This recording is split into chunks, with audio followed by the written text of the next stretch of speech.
لله نحمده ونصلي على رسوله الكريم أما بعد فأعوذ بالله من الشيطان الرجيم بسم الله الرحمن الرحيم إن الله لا يغفر أن يشرك به ويغفر ما دون ذلك لمن يشاء ومن يشرك بالله فقد افترى إثما عظيما سورہ نساء کی آیت نمبر 48. پچھلے درس میں آیت نمبر 47 پر بیان مکمل ہوا تھا، جس میں اصحاب السبت کا واقعہ، یہودیوں کو اللہ نے حکم دیا کہ ہفتے کے دن مچھلی کا شکار مت کرو، مگر وہ جال لگا کے بیٹھ جاتے تھے. اس پر اللہ کا عذاب آیا، بہت سوں کو سور اور بندر بنا دیا گیا. تو اللہ تعالیٰ تنبیہ فرما رہے ہیں کہ اس سے پہلے کہ تم پر کوئی ایسا عذاب آئے، تم اللہ کی طرف رجوع کرو. اور اہل کتاب کو خصوصیت سے حکم دیا جا رہا ہے کہ تم اللہ پر ایمان لاؤ.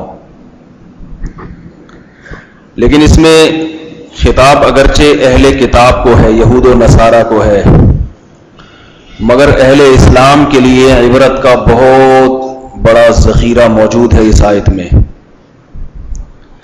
بنی اسرائیل اللہ پر ایمان رکھتے تھے، مگر انہوں نے اللہ کی نافرمانی کی. دیکھیے اس دور میں کافر بھی بہت بڑی تعداد میں موجود تھے، مگر کہیں نہیں ملتا کہ ان کافروں پر کوئی عذاب آیا ہو. بنی اسرائیل جو پیغمبروں پر ایمان رکھتے تھے داؤد علیہ السلام کے دور میں، انہیں اللہ نے ایک حکم دیا کہ مچھلی کا شکار مت کرنا. انہوں نے شکار کیا اور بندر بنا دیے گئے اور سور بنا دیے گئے. حالانکہ یہ ایک گناہ تھا، یہ کفر یا شرک نہیں تھا. اس دور میں جو کافر تھے، جو موسیٰ علیہ السلام پر ایمان نہیں رکھتے تھے یا پیغمبروں پر ایمان نہیں رکھتے تھے، وہ بڑے درجے کے مجرم تھے. کیونکہ کفر سے بڑا کوئی جرم نہیں ہے، کوئی گناہ نہیں ہے.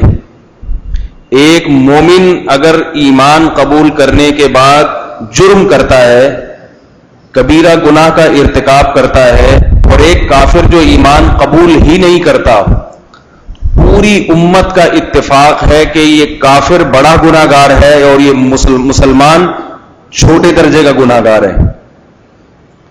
کیونکہ کفر یہ بغاوت ہے، بغاوت. تو اب سوال پیدا ہوتا ہے کہ بنی اسرائیل نے اللہ پر ایمان، اللہ کے رسول پر ایمان، ایک جرم کیا انہوں نے کہ مچھلی کے دن کا شکار کیا، فوراً سزا ملی، سور اور بندر بنا دیے گئے. لیکن اس سے بڑے جرائم اس وقت بھی دنیا میں ہو رہے تھے جو غیر مسلم کرتے تھے. انہیں نہ بندر بنایا گیا اور نہ سور بنایا گیا. اس سے ہی پتہ چلتا ہے کہ اہل ایمان کو دنیا میں جلد سزا ملتی ہے، اور ان کے لیے اللہ کے قوانین کچھ اور ہیں، اور کافروں کے لیے اللہ کے قوانین کچھ اور ہیں. اس لیے یہ جو ہمارا طبقہ، نوجوان طبقہ، گوروں کو دیکھ دیکھ کے، انگریزوں کو دیکھ دیکھ کے گناہوں کی طرف بڑھ رہا ہے، اور یہ اس خوش فہمی میں مبتلا ہو جاتا ہے کہ وہ لوگ شراب بھی پیتے ہیں، زنا بھی کرتے ہیں، عیاشی بھی کرتے ہیں، پھر بھی کچھ نہیں ہو رہا. تو ہم نے اگر تھوڑا سا کر لیا تو کیا حرج ہے اس میں؟ یاد رکھو تمہارے تھوڑے پر بھی ٹھکائی ہو سکتی ہے، تمہارے تھوڑے پر بھی زندگی کی برکت ختم ہو سکتی ہے. گورا اگر حرام کمائے گا، پیسہ حرام کمائے گا، وہ ترقی کرتا چلا جائے گا. مسلمان اگر حرام کمائے گا تو اللہ اس کے مال میں برکت نہیں دیں گے. بنی اسرائیل ایک ایسی قوم ہے جس کا مطالعہ کرنے سے ہمیں بہت ساری، اللہ نے ان کے واقعات میں ہمارے لیے عبرت کی باتیں بہت رکھی ہیں. قرآن مجید کی عادت ہے کہ قرآن یا تو بہت بڑے گناہ گاروں کا ذکر کرتا ہے جیسے کہ کافر، یا بالکل نیک مسلمانوں کا ذکر کرتا ہے جیسے کہ صحابہ. درمیانے طبقہ قرآن میں نہیں ہے. قرآن جب برے لوگوں کی صفات بیان کرتا ہے تو آپ دیکھیں سورہ قلم میں اللہ نے بیان کیا عُتُلٍّ بَعْدَ ذَلِكَ زَنِيمٍ أَن كَانَ ذَا مَالٍ وَبَنِينَ إِذَا تُتْلَى عَلَيْهِ آيَاتُنَا قَالَ أَسَاطِيرُ الْأَوَّلِينَ. برے لوگوں کا اللہ جب ذکر کرتے ہیں نا قرآن میں کہ برے کیسے ہوتے ہیں، ان کی صفات کہ ان پر جب ہماری آیات تلاوت کی جاتی ہیں تو مذاق اڑاتے ہیں، کہتے ہیں پرانے لوگوں کے پرانے افسانے ہیں، تکبر کرتے ہیں. یہ برے لوگوں کے واقعات ہیں. کنجوس ہوتے ہیں اور خرچ نہیں کرتے، بلکہ جو خرچ کر رہا ہے اس کو بھی بیوقوف سمجھتے ہیں. أَنُطْعِمُ مَن لَّوْ يَشَاءُ اللَّهُ أَطْعَمَا. قرآن کہتا ہے جب نیک لوگ اللہ کی راہ میں اور غریبوں اور مساکین پہ خرچ کرتے ہیں، ان کو کھلاتے ہیں، تو ان کو اعتراض ہوتا ہے کہ بھئی تم ایسی قوم کو کیوں کھلا رہے ہو کہ جن کو اللہ نے خود غریب بنایا ہے؟ اگر اللہ کی مخلوق پہ اتنا رحم ہے تو اللہ خود کیوں نہیں کھلا دیتا ان کو؟ تو کتنا بڑا اعتراض ہے کہ نہ تو خود نیکی کر رہے ہو اور جو کر رہا ہے اس کا مذاق اڑا رہے ہو، اس پہ اعتراضات کر رہے ہو. تو قرآن مجید میں جب ہم گناہ گاروں کی باتیں سنتے ہیں، پڑھتے ہیں، تو ہمیں امید ہونے لگتی ہے کہ اتنے برے کم از کم ہم، بول لو بھائی، نہیں. ہم کنجوس تو ہو سکتے ہیں مگر ایسا تو نہیں کہ کوئی نیکی کر رہا ہے تو اس کو بھی ہم کہیں کہ غلط کر رہا ہے. بہت اللہ نے کافروں کی جو صفات بیان کی نا ایسے ہیں، پیغمبروں کو قتل کرنا اور اس طرح کی چیزیں. تو جب ہم قرآن مجید میں جہنمیوں کی صفات کا مطالعہ کرتے ہیں اور پڑھتے ہیں، أَرَأَيْتَ الَّذِي يُكَذِّبُ بِالدِّينِ، اے محمد صلی اللہ علیہ وسلم ہم آپ کو اس شخص کے بارے میں بتائیں جو قیامت کے دن کا انکار کرتا ہے. فَذَلِكَ الَّذِي يَدُعُّ الْيَتِيمَ، یہ یتیم کو دھکے دیتا ہے، جو معاشرے میں کمزور نظر آئے نا اس پہ ظلم کرتا ہے. وَلَا يَحُضُّ عَلَىٰ طَعَامِ الْمِسْكِينِ، لوگوں کو مسکینوں کو کھانا کھلانے کی ترغیب نہیں دیتا. خود تو کیا کر، ترغیب تو پیسے خرچ نہیں ہوتے نا، خود کھلانا تو دور کی بات، ترغیب پہ پیسے خرچ نہیں ہوتے، وہ بھی نہیں کر سکتا یہ. وَلَا يَحُضُّ عَلَىٰ طَعَامِ الْمِسْكِينِ، نماز اگر پڑھتا ہے فَوَيْلٌ لِّلْمُصَلِّينَ الَّذِينَ هُمْ عَنْ صَلَاتِهِمْ سَاهُونَ الَّذِينَ هُمْ يُرَاءُونَ، اگر نماز پڑھتا بھی ہے تو خالص کسی کو دکھانے کے لیے، اگر کوئی دیکھنے والا نہ ہو تو نماز بھی نہیں پڑھے گا. تو ہم سوچتے ہیں کہ ہم اتنے برے تو نہیں ہیں، جو پڑھنے والے ہیں کوئی دیکھے نہ دیکھے پڑھ لیتے ہیں. وہ الگ بات ہے، بعض دفعہ نماز میں دکھلاوا پیدا ہو سکتا ہے، لیکن ریاکاری کا جو ہمارا معیار ہے اتنا اونچا نہیں ہے کہ خالصتاً دکھانے کے لیے پڑھیں. ایک ہوتا ہے عبادت کسی کو دکھانے کے لیے کرنا، ایک ہوتا ہے کرنا اللہ کے لیے مگر اس میں تھوڑا سا دکھلاوا شامل ہو جائے. یہ دونوں قسم کی ریا میں فرق ہے. ریا کسے کہتے ہیں؟ دکھلانے کو، دکھاوا کرنا. تو مسلمان کی جو عبادت ہے وہ ہوتی اللہ کے لیے ہے مگر تھوڑا سا شو بازی کا عنصر اس میں شامل ہو جاتا ہے. اور جو منافق تھے، پکے کافر، جو منافق نبی کے دور میں، ان کی عبادت ہوتی ہی دکھانے کے لیے تھی. اب جیسے کوئی قربانی کر رہا ہے، کر تو اللہ کے لیے رہا ہے، تھوڑا سا محلے پڑوس کے سامنے شو بازی کہ میں جب بچڑا لایا ہوں پبلک بولے گی بھائی بڑا پیسہ ہے اس کے پاس، 20 لاکھ کا جانور لایا، بھی غریب نہیں ہے. تو بعض لوگ جو ہے نا وہ جو شرعی یعنی حدود سے واقف نہیں ہوتے، ہر شخص کو ریاکار کہہ دیتے ہیں، ہر شخص کو ریاکار. تو علماء کہتے ہیں کہ ریا کسی عبادت میں شامل ہونا ایک الگ چیز ہے اور خالصتاً ریا کی بنیاد پہ کوئی کام کرنا ایک الگ چیز ہے. کس ریا کی بنیاد پہ جب کوئی کام کریں گے تو وہ مردود ہے، وہ بالکل بھی قبول نہیں ہے. لیکن کام اللہ کے لیے کیا اور اس میں دکھلاوا شامل ہو گیا تو وہ مکمل عمل مردود نہیں ہوگا، عمل قبول ہوگا لیکن جتنا شو بازی اس میں آئی ہے اتنا عمل ضائع ہوگا. تو خیر اللہ نے بڑے بڑے کافروں کا ذکر کیا قرآن مجید میں، تو ہم دیکھتے ہیں بھائی ہم تو ایسے نہیں ہیں. تو اس سے ہمیں یہ خوش فہمی ہونے لگتی ہے کہ ہم جنتی ہیں، لیکن اللہ جو اہل جنت کے اوصاف بیان کرتے ہیں وہ بھی ہمارے اندر نہیں ہے. بھی انہوں نے جیسے تلاوت کی وَعِبَادُ الرَّحْمَنِ الَّذِينَ يَمْشُونَ عَلَى الْأَرْضِ هَوْنًا، رحمان کے بندے وہ ہیں جو زمین پر تواضع کے ساتھ چلتے ہیں. انہیں یہ پتا ہے کہ یہ میری زمین نہیں ہے اور یہ جو کچھ میرے جسم میں طاقت ہے یہ اللہ کی طرف سے بھیک ملی ہوئی ہے, تو میں اتراؤں کیوں, تکبر کیوں کروں میں. یعنی ایک ایک جسم کی ایک ایک ادا سے تواضع اور انکساری جھلک رہی ہوتی ہے. عباد الرحمن الذین یمشون علی الارض ہونا واذا خاطبهم الجاہلون قالوا سلاما. جاہل لوگوں سے بحث مباحثہ نہیں کرتے, وقت برباد نہیں کرتے. جو آدمی جاہلوں سے بحث کرتا ہے نا, یہ اس کی علامت ہے اسے شو مارنے کا شوق ہے, کیونکہ اسے پتا ہے کہ سامنے والے نے ماننا نہیں ہے, مگر میں دلائل کی دنیا میں اپنا تھوڑا سا بحث میں حاوی آ جاؤں گا. تو کیا کرنا ہے بحث میں حاوی آ کے. کل مجھ سے کسی نے ایک مسئلہ پوچھا کہ ایک صاحب مسجد حرام میں ہیں اور وہ مسجد حرام میں امام کے پیچھے نماز نہیں پڑھتے, اپنی الگ نماز پڑھتے ہیں. یار میری ان سے بہت بحث ہوئی مگر ان کو سمجھ میں نہیں آ رہا, تو مفتی صاحب آپ کچھ بتائیے. میں نے کہا میرے پاس ایسے فالتو لوگوں کے لیے فالتو باتوں کا ٹائم نہیں ہے. جس آدمی کو حرم جیسی مقدس جگہ میں بھی جماعت کی نماز کی توفیق نہیں مل رہی اور امام حرم جیسی مقدس شخصیت کے پیچھے بھی نماز کی توفیق نہیں مل رہی, وہ یہ سمجھ رہا ہے کہ جتنے لاکھوں حاجی اور جتنے عمرہ کرنے والے لاکھوں کروڑوں لوگ ہیں وہ سارے بیوقوف ہیں, میں جنت میں جاؤں گا, یہ سارے کیا کہاں جائیں گے. یہی مطلب ہوا نا کہ آپ جو 4 آدمی مل کے الگ جماعت کرا رہے ہو, اس کا مطلب یہ 4 جو وہ اسلام ہے جو محمد صلی اللہ علیہ وسلم لے کر آئے تھے, اور یہ 4 لاکھ جو ہیں یہ ان کا اپنا گڑھا ہوا اسلام ہے. یہ پاگل اور بیوقوف ہونے کی سب سے بڑی دلیل ہے. یہ جماعت المسلمین والے تو اس قسم کی احمقانہ باتیں کرتے ہیں کہ ہم لوگ جنت میں جائیں گے, باقی جماعت المسلمین کے علاوہ پہلی دفعہ میں نے اس قسم کا آدمی دیکھا کہ وہ بھی اس قسم کی احمقانہ باتیں کرتے. ایسے لوگ بھی ہیں کہ وہاں نماز نہیں پڑھتے.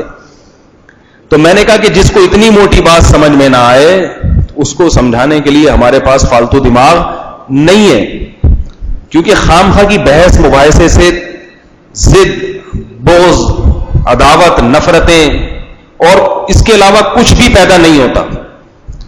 تو اللہ نے قرآن میں کیا فرمایا, وَإِذَا خَاطَبَهُمُ الْجَاهِلُونَ قَالُوا سَلَامًا وَالَّذِينَ يَبِيتُونَ لِرَبِّهِمْ سُجَّدًا وَقِيَامًا.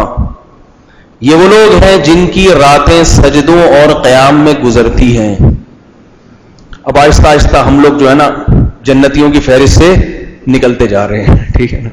چلو ممکن ہے کسی میں تواضع ہو, اگلے سٹیپ پہ آگے مار کھا جائے گا وہ کہ بھئی جاہلوں کے منہ نہیں لگتے. آفس میں تو آپ نے دیکھو صبح شام بیکار قسم کی باتیں ہوتی رہتی ہیں, وقت ضائع کرنے میں مزہ بہت آتا ہے ہم لوگوں کو, اور اس سے نفرتوں کے علاوہ کچھ بھی حاصل نہیں ہوتا.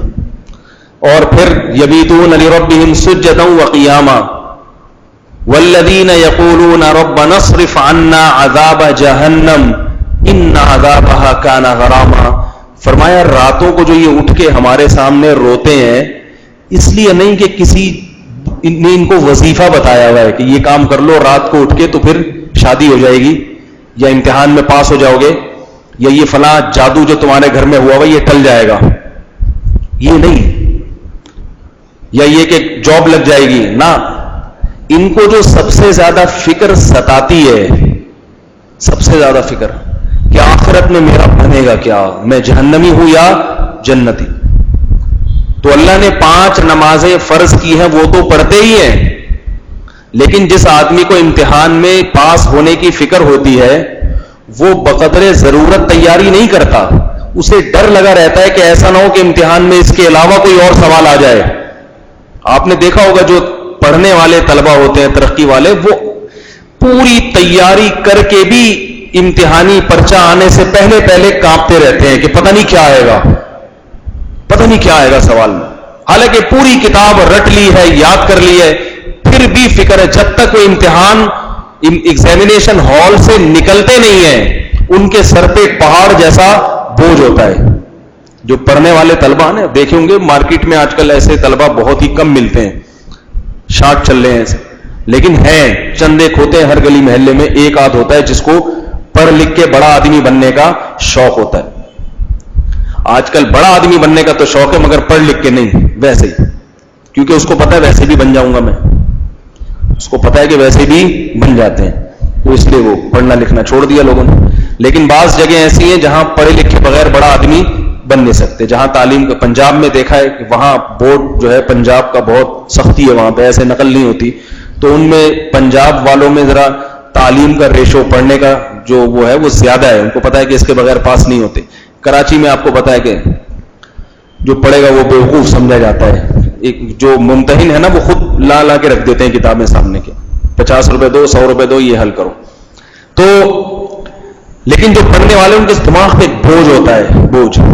تو اللہ فرماتے ہیں کہ جو جنتی لوگ ہیں وہ صرف فرائض و واجبات پہ اکتفا نہیں کرتے, انہیں یہ ڈر ہوتا ہے کہ کہیں کوئی ایسی غلطی ہم سے نہ ہو رہی ہو کہ اس کے بارے میں سوال ہو جائے قیامت کے دن اور پکڑے جائیں.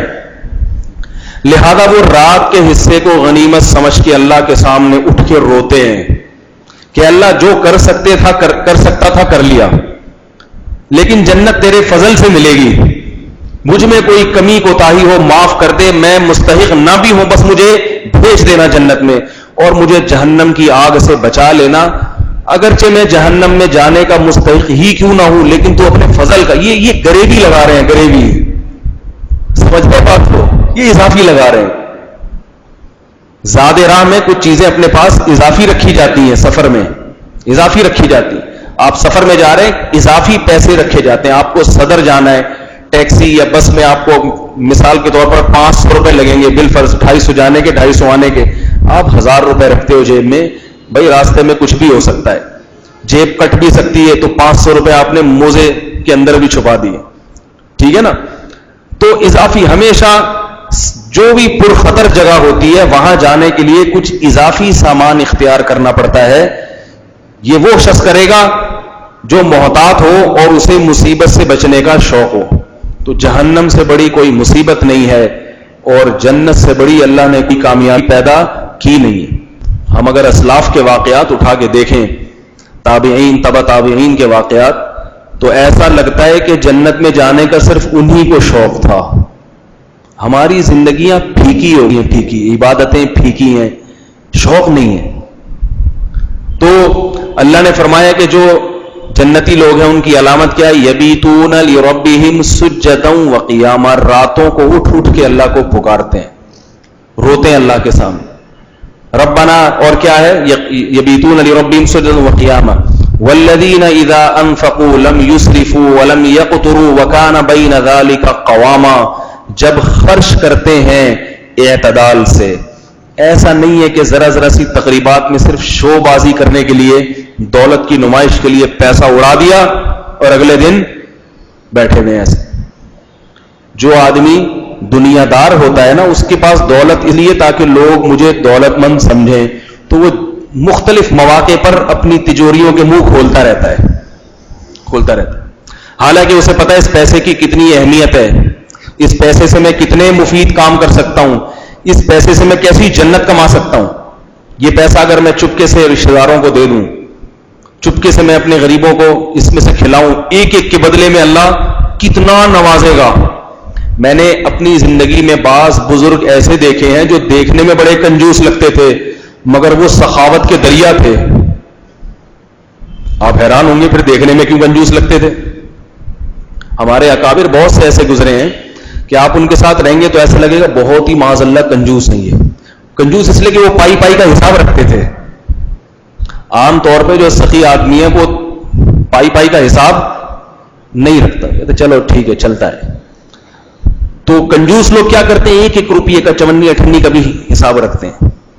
تو بعض ہمارے بزرگ ایسے گزرے ہیں کہ جو لوگ ان کے ساتھ نئے رہتے تھے تھوڑے وقت کے لیے, وہ ان کو سمجھتے تھے کہ یہ بہت کنجوس ہیں, ایک ایک روپے کا حساب رکھتے ہیں ادھر ادھر نہ ہو جائے. لیکن اصل وہ کنجوس نہیں تھے, وہ چاہتے تھے ہمارا ایک روپیہ بھی ادھر ادھر کہیں ضائع نہ ہو, کیونکہ یہ اللہ کی نعمت ہے, یہ ہم نے آخرت بنانے میں استعمال کرنی ہے. تو یہ جو روپے بچا کے ہم ایسی جگہ خرچ کریں گے جہاں آخرت میں انویسٹمنٹ اچھی ہو سکے گی. دیکھو 1 لاکھ روپے میں ایک بزنس ہو رہا ہے, اس میں آپ کو ماہانہ 5,000 روپے ملے گا. ایک بزنس 1,00,000 روپے کا وہ ہے جس میں آپ کو 20,000 روپے ملیں گے. ایک بزنس 1,00,000 روپے کا وہ ہے جس میں آپ کو 1,00,000 روپے ملیں گے. تو آپ اس 1,00,000 کو کیوں بچا رہے ہو, ضائع نہ ہو. اور کوئی اگر لے کے چلا جائے آپ سے کہ اس پہ میں آپ کو 5,000 دوں گا, آپ اس سے چھیننے کی کوشش کرو گے کیونکہ آپ کو پتا ہے اس 1,00,000 پہ مجھے 1,00,000 فلاں جگہ سے مل رہا ہے. تو اہل اللہ جو پیسہ بچاتے بھی ہیں وہ بچاتے ہیں خرچ کرنے کے لیے، یعنی وہ ایک جگہ سے بچا رہے ہوتے ہیں کہ ادھر زیادہ ثواب نہیں ہے، ادھر لگاؤ تو ادھر اس سے ڈبل ثواب. اب وہ اپنا پیسہ ایک آدمی سے نکلوانے کی کوشش کر رہے ہیں، نکال بھائی نکال. وہ کہہ رہے تھے کیسے کنجوس ہیں، 5-5 روپے کا حساب رکھ رہے ہیں. وہ اس لیے نہیں کہ وہ آپ سے لیں گے اور پھر ایسے آدمی کو خرچ کریں گے جہاں شریعت نے خرچ کرنے کا حکم دیا ہے. سمجھ میں نہیں آ رہی بات میرا خیال ہے.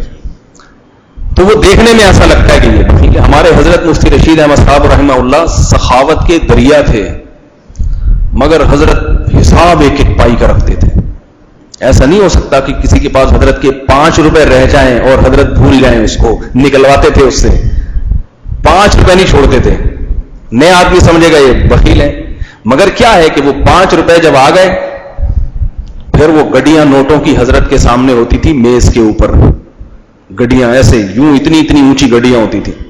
فرماتے تھے کہ یہ میری ملکیت میں ہیں، ابھی تھوڑی دیر پہلے میری ملکیت میں آئے ہیں، یہ میں نے گنے نہیں ہیں کتنے ہیں. وہ اس لیے کہ ترغیب دینے کے لیے نا، بعض دفعہ ترغیب دینے کے لیے بتانا پڑتا ہے.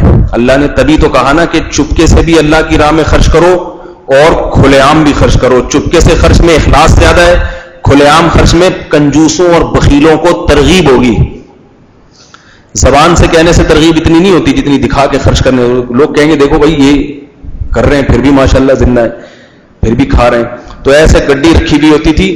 تو حضرت فرماتے تھے یہ ابھی میرے پاس تھوڑی دیر پہلے رقم آئی ہے، گنی نہیں ہے کتنی ہے، سب فی سبیل اللہ سب. تو اب اس ادا کو جس نے دیکھا ہو وہ جانتا ہے کہ کیسے سخی ہیں. ہمارے حضرت کی یہ عجیب بات تھی کہ ہمارے حضرت نے تقریباً جو اپنی زندگی کا ابتدائی حصہ ہے بے انتہا غربت میں گزارا. تو اس لیے مجبوری میں مدرسے سے تنخواہ لیا کرتے تھے. پہلے اندرون سندھ میں حضرت ایک مدرسے میں پڑھایا کرتے تھے، وہاں سے تنخواہ لیتے، کیونکہ تنخواہ نہ لیتے تو پھر دنیا کا کاروبار کرنا پڑتا، کاروبار کرتے تو دین کی خدمت رہ جاتی. تو ہمارے حضرت کیا کرتے تھے، تنخواہ اسی نیت سے لیتے تھے کہ بھائی تاکہ میں دل جمی کے ساتھ دین کی خدمت کر سکوں. تنخواہ لیتے. دارالعلوم کورنگی گئے ہیں، وہاں حضرت نے 10 سال یا 20 سال صحیح بخاری پڑھائی ہے، تو وہاں بھی حضرت تنخواہ لیا کرتے تھے. کیونکہ مولوی بیچارہ اگر تنخواہ لے کے کام نہیں کرے گا تو بیوی بچوں کو پالنے کے لیے اس کو جاب کرنی پڑے گی، ملازمت کرنی پڑے گی. تو وہ دین کا جو دل جمعی کے ساتھ کام کر رہا ہے وہ کام نہیں ہو سکتا پھر. تو اس کے بعد جب حضرت کی زمینیں، حضرت کو جائیداد ملی اور زمینیں وغیرہ آئیں، تو پھر ہمارے حضرت نے کیا کیا، حضرت کا حلقہ بھی تھا، بہت سے لوگ حضرت کو ہدایہ بھی دیا کرتے تھے. ہمارے حضرت ہدیے کے معاملے میں بڑے کڑک تھے، یعنی جو ہدیہ دینے والا ہے وہ ڈرتا تھا، ٹھیک ہے نا، ڈرتا تھا. لیکن اللہ تعالیٰ بعض دفعہ دلوں میں ایسی محبت پیدا کر دیتے ہیں کسی کی، اور ان میں ایسا استغنا ہوتا ہے کہ حدیث میں آتا ہے نا کہ اگر تم اللہ پہ اعتماد اور توکل کرو گے، ایک حدیث میں آتا ہے کہ جو آخرت کو اپنی فکر بنا لے تو دنیا اس کے پاس ناک رگڑتی ہوئی آتی ہے، ناک رگڑتی ہوئی. تو ہمارے بہت سے اکابر کے ساتھ ایسے واقعات ہوئے ہیں کہ وہ ہدیہ نہیں لے رہے، ناک رگڑتے ہوئے لوگ ان کو ہدیے دے رہے ہیں. ناک رگڑتے لے لیں، بڑے آپ کا احسان ہوگا. حضرت مولانا یعقوب نانوتوی رحمہ اللہ کا واقعہ ہے کہ وہ انہیں کوئی آیا اشرفیاں دی، یا حضرت مولانا قاسم نانوتوی رحمۃ اللہ علیہ کا ہے، مجھے ذہن سے نکل گیا. اشرفیاں دی ان کو، انہوں نے قبول نہیں کی. قبول نہ کرنے کی کیا وجہ ہوتی ہے؟ اصولی طور پر تو شریعت کا حکم ہے کہ جب کوئی ہدیہ دے تو اس کو قبول کیا جائے. لیکن ہمارے اکابر بعض دفعہ ان اصولوں کی مخالفت کرتے تھے کسی دوسرے اصول کی وجہ سے. ایک تو اس لیے کہ ہمارے ہاں ہر چیز ایک پکی ڈھکی رسم بن جاتی ہے. اس زمانے میں دستور بن گیا تھا کہ جب بھی کسی بزرگ کی زیارت کے لیے جاؤ تو کچھ ہدیہ لے کے جاؤ. اس رواج کو ختم کرنا چاہتے تھے ہمارے اکابر، کیونکہ اس میں بعض دفعہ سامنے والا زیارت کے لیے جا رہا ہے، اس کا دل نہیں چاہتا تھا، لیکن اس کو یہ ہوتا تھا کہ اگر میں خالی ہاتھ چلا گیا تو حضرت جی کیا کہیں گے، کیسا کنجوس ہے. اور حضرت نے کچھ نہیں کہا تو وہ جو حضرت کے مریدین بیٹھے ہوئے ہوں گے وہ کیا کہیں گے کہ ایسا پکا مرید ہے، مگر جب بھی آتا ہے شیخ کے پاس خالی ہاتھ آتا ہے. تو ہدیے کا تو مقصد محبت پیدا کرنا ہے نا، لیکن وہی ہدیہ اگر تاوان بن جائے، جرمانہ بن جائے، تو محبت کے بجائے نفرت. بعض مسجدوں کے امام کیا کرتے ہیں، ہاں بھائی چندہ، چلو ایک دفعہ غفار بھائی نے چندہ دے دیا، اگلی دفعہ پھر غفار بھائی آپ نے چندہ دیا تھا، پنکھا بھی لگانا ہے، تو غفار بھائی ممکن ہے اگلی دفعہ بھی لگا دیں, تیسری چوتھی دفعہ میں وہ نماز پڑھنا وہاں پہ چھوڑ دیں گے, بولیں گے یار جب بھی جاؤ میری جیب پہ ہی نظر ہوتی ہے ان کی. تو بعض دفعہ صراحتاً کہنے سے سامنے والے کو تکلیف ہوتی ہے, بعض دفعہ ایک عرف بن جاتا ہے. جیسے آج کل لفافے چل رہے ہیں, بچے کی پیدائش ہوئی, بچے کو مبارکباد دینے جانا ہے تو کچھ نہ کچھ پیسے ہاتھ میں رکھنے پڑیں گے. یہ ہدیہ یا گفٹ نہیں ہے, یہ جرمانہ ہے کہ آپ کے ہاں بچہ پیدا ہوا, جرمانہ ہمیں دینا پڑے گا. میں نے دیکھا خواتین کو بالکل بھی خوش نہیں ہوتی اس پہ, مگر دے رہی ہوتی ہے کہ بھئی دینا ہی دینا ہے. اور جیب کس کی کاٹی جاتی ہے؟ شوہر کی, اس سے لے کے دیے جا رہے ہیں. تو بہن کے آپ کے شوہر کو کہا جاتا ہے آپ کی بہن کے ہاں بچے کی ولادت ہوئی ہے, آپ اپنی بہن کو کچھ دیں گے نہیں؟ وہی میری بہن کے ہاں ہوئی ہے تو کیوں مشورہ دے رہی ہے؟ نہیں, جب میں جاؤں گی تو کچھ تو لفافے میں کچھ تو پکڑانا پڑے گا. تو بعض چیزیں ہوتی اصل میں ہدیہ, یہ جو ولیمے میں ہوتا ہے, میں تو پہلے سمجھتا تھا یہ لوگ مذاق کرتے ہیں, کیونکہ پڑھا لکھا آدمی کب کہاں ایسے, یہ تو سب معاشرے میں اکثریت پڑھے لکھے لوگوں کی ہے. پڑھے لکھے لوگ ایسی جاہلانہ حرکت کہاں کریں گے؟ مجھے یقین نہیں آتا تھا کہ بھئی ولیمے میں دولہے کو پیسے دیے جاتے ہیں اور سب دیتے ہیں اور وہ لکھتے ہیں باقاعدہ. میرا ایک دفعہ جھگڑا ہو گیا کسی سے, میں نے کہا جھوٹ بول رہا ہے, کیوں لکھیں گے رجسٹر میں بیٹھ کے؟ ہدیے بھلا کوئی ایسی چیز ہے کہ نام کے ساتھ سب کے لکھے جائیں؟ کہہ رہے نہیں لکھتے ہیں, کیونکہ جب ان کی ہوگی تو پھر دیکھتے ہیں کہ انہوں نے کی. میں کہتا تھا یہ جھوٹ بول رہا ہے. میری بحث ہوتی تھی, مجھے جب پتا چلا, جب مسائل آئے, لوگ پوچھتے ہیں کہ یہ قرض ہے یا کیا ہے, حیران کیوں. اچھا ہے, اتنے احمق اور پرلے درجے کے بیوقوف لوگ بھی پڑھے لکھے موجود ہیں دنیا میں. اتنی بڑی بڑی بیوقوفیاں اور حماقتیں ہو رہی ہیں کہ وہ لکھا جا رہا ہے 500 روپے اس نے دیے, 1000 اس نے دیے. اور پھر کسی نے بتایا کہ ولیمے پہ دولہے کا جتنا خرچہ ہو وہ آدھے سے زیادہ ریٹرن ہو جاتا ہے. یہ مجھے کیسے پتا چلا؟ تو یہ ایسے پتا چلا کہ ہمارے جاننے والوں میں ایک صاحب کا ولیمہ تھا, تو ان کی ماں ذرا غریب تھی. وہ کہہ رہی تھی بھائی بڑا خرچہ آ رہا ہے, ولیمہ چھوڑو رہنے دو. تو پڑوسن ان کو سمجھا رہی تھی کہ کر لو, کوئی خرچہ نہیں ہے, جتنا ہوگا وہ لفافوں کی شکل میں مل جائے گا واپس, اس کی فکر نہ کرو. میں نے کہا لے بھائی ایسا بھی ہوتا ہے, ایسا بھی ہوتا ہے. تو اس لیے ہمارے اکابر کیا کرتے تھے کہ اس چیز کو ختم کرنے کے لیے, حالانکہ اس میں تو ہمارے اکابر کا فائدہ تھا نا, اگر لوگ لاتے ہیں تو پیسے تو آ رہے ہیں تو, لیکن ان میں اللہ پر توکل تھا, اعتماد تھا. وہ شریعت پہلے, باقی چیزیں بعد میں. تو انہوں نے اس چیز کو ختم کرنے کے لیے بعض دفعہ کسی مرید کا ہدیہ واپس کر دیا کرتے تھے, اس لیے کہ تاکہ اپنے اوپر اس کو مسلط نہ کرو. ہم نے بھی اپنے شیخ کو دیکھا کہ ان کے پاس کوئی بہت قیمتی ہدیہ لے کر آیا, یورپ سے آئے تھے وہ. جب ان کے سامنے رکھا تو انہوں نے اس کو قبول کیا, بولا یہ میرا ہو گیا اور اب ناراض نہیں ہونا, اب یہ میری طرف سے آپ کو ہدیہ ہو گیا. ٹھیک ہے, یہ بھی اس لیے کہ بھائی مسلط نہ کرو اپنے اوپر. جو خوشی سے ہدیہ ہوتا ہے محبت بڑھتی ہے. اور جب پتا ہے کہ میں لندن سے آ رہا ہوں اپنے شیخ کی خدمت میں, شیخ کیا بولے گا, لندن سے آیا اور خالی ہاتھ آ گیا, تو پھر دل میں شوق ہو بھی تو وہ شوق خود بخود ختم ہو جاتا ہے. تو نہیں, پھر ہدیوں میں مصیبت آج کل یہ بھی ہے کہ کوئی کم درجے کا ہدیہ ہو تو لوگ مذاق اڑاتے ہیں اس کا. بھائی محبت کا اظہار ہے, کچھ بھی کھلا سکتے ہو, چائے بھی پلا سکتے ہو. غریب آدمی کو یہ ٹینشن ہوتی ہے کہ میں اگر حضرت کی خدمت میں سیب لے گیا, حضرت کیا کہیں گے؟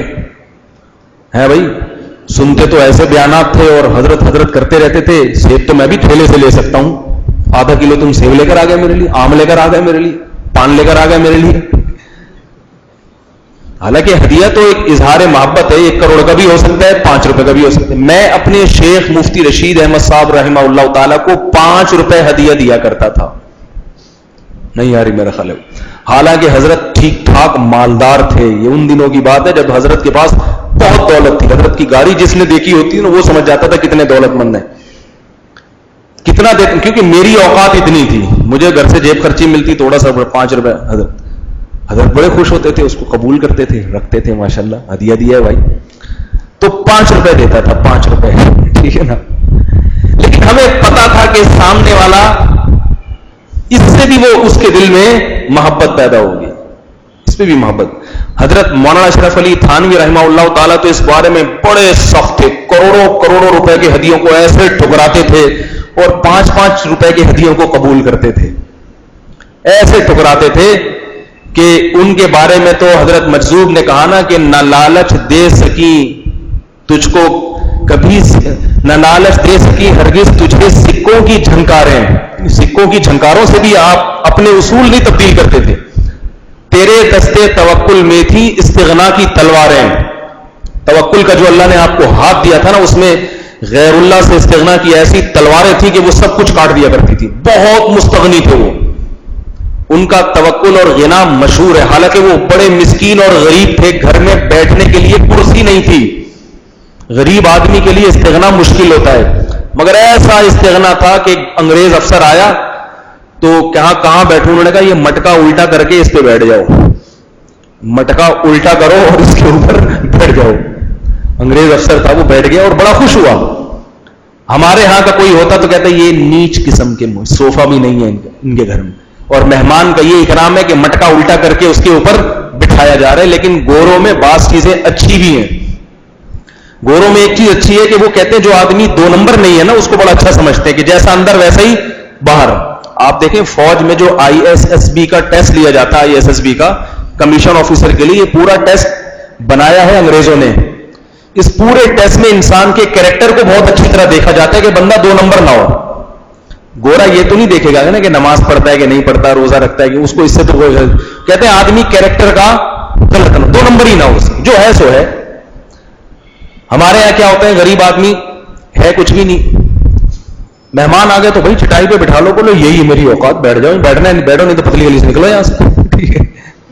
لیکن فوراً بھائی ادھر سے کرسی پکڑو، ادھر سے یہ پکڑو، قرضے لے کے صرف شو بازی کے لیے.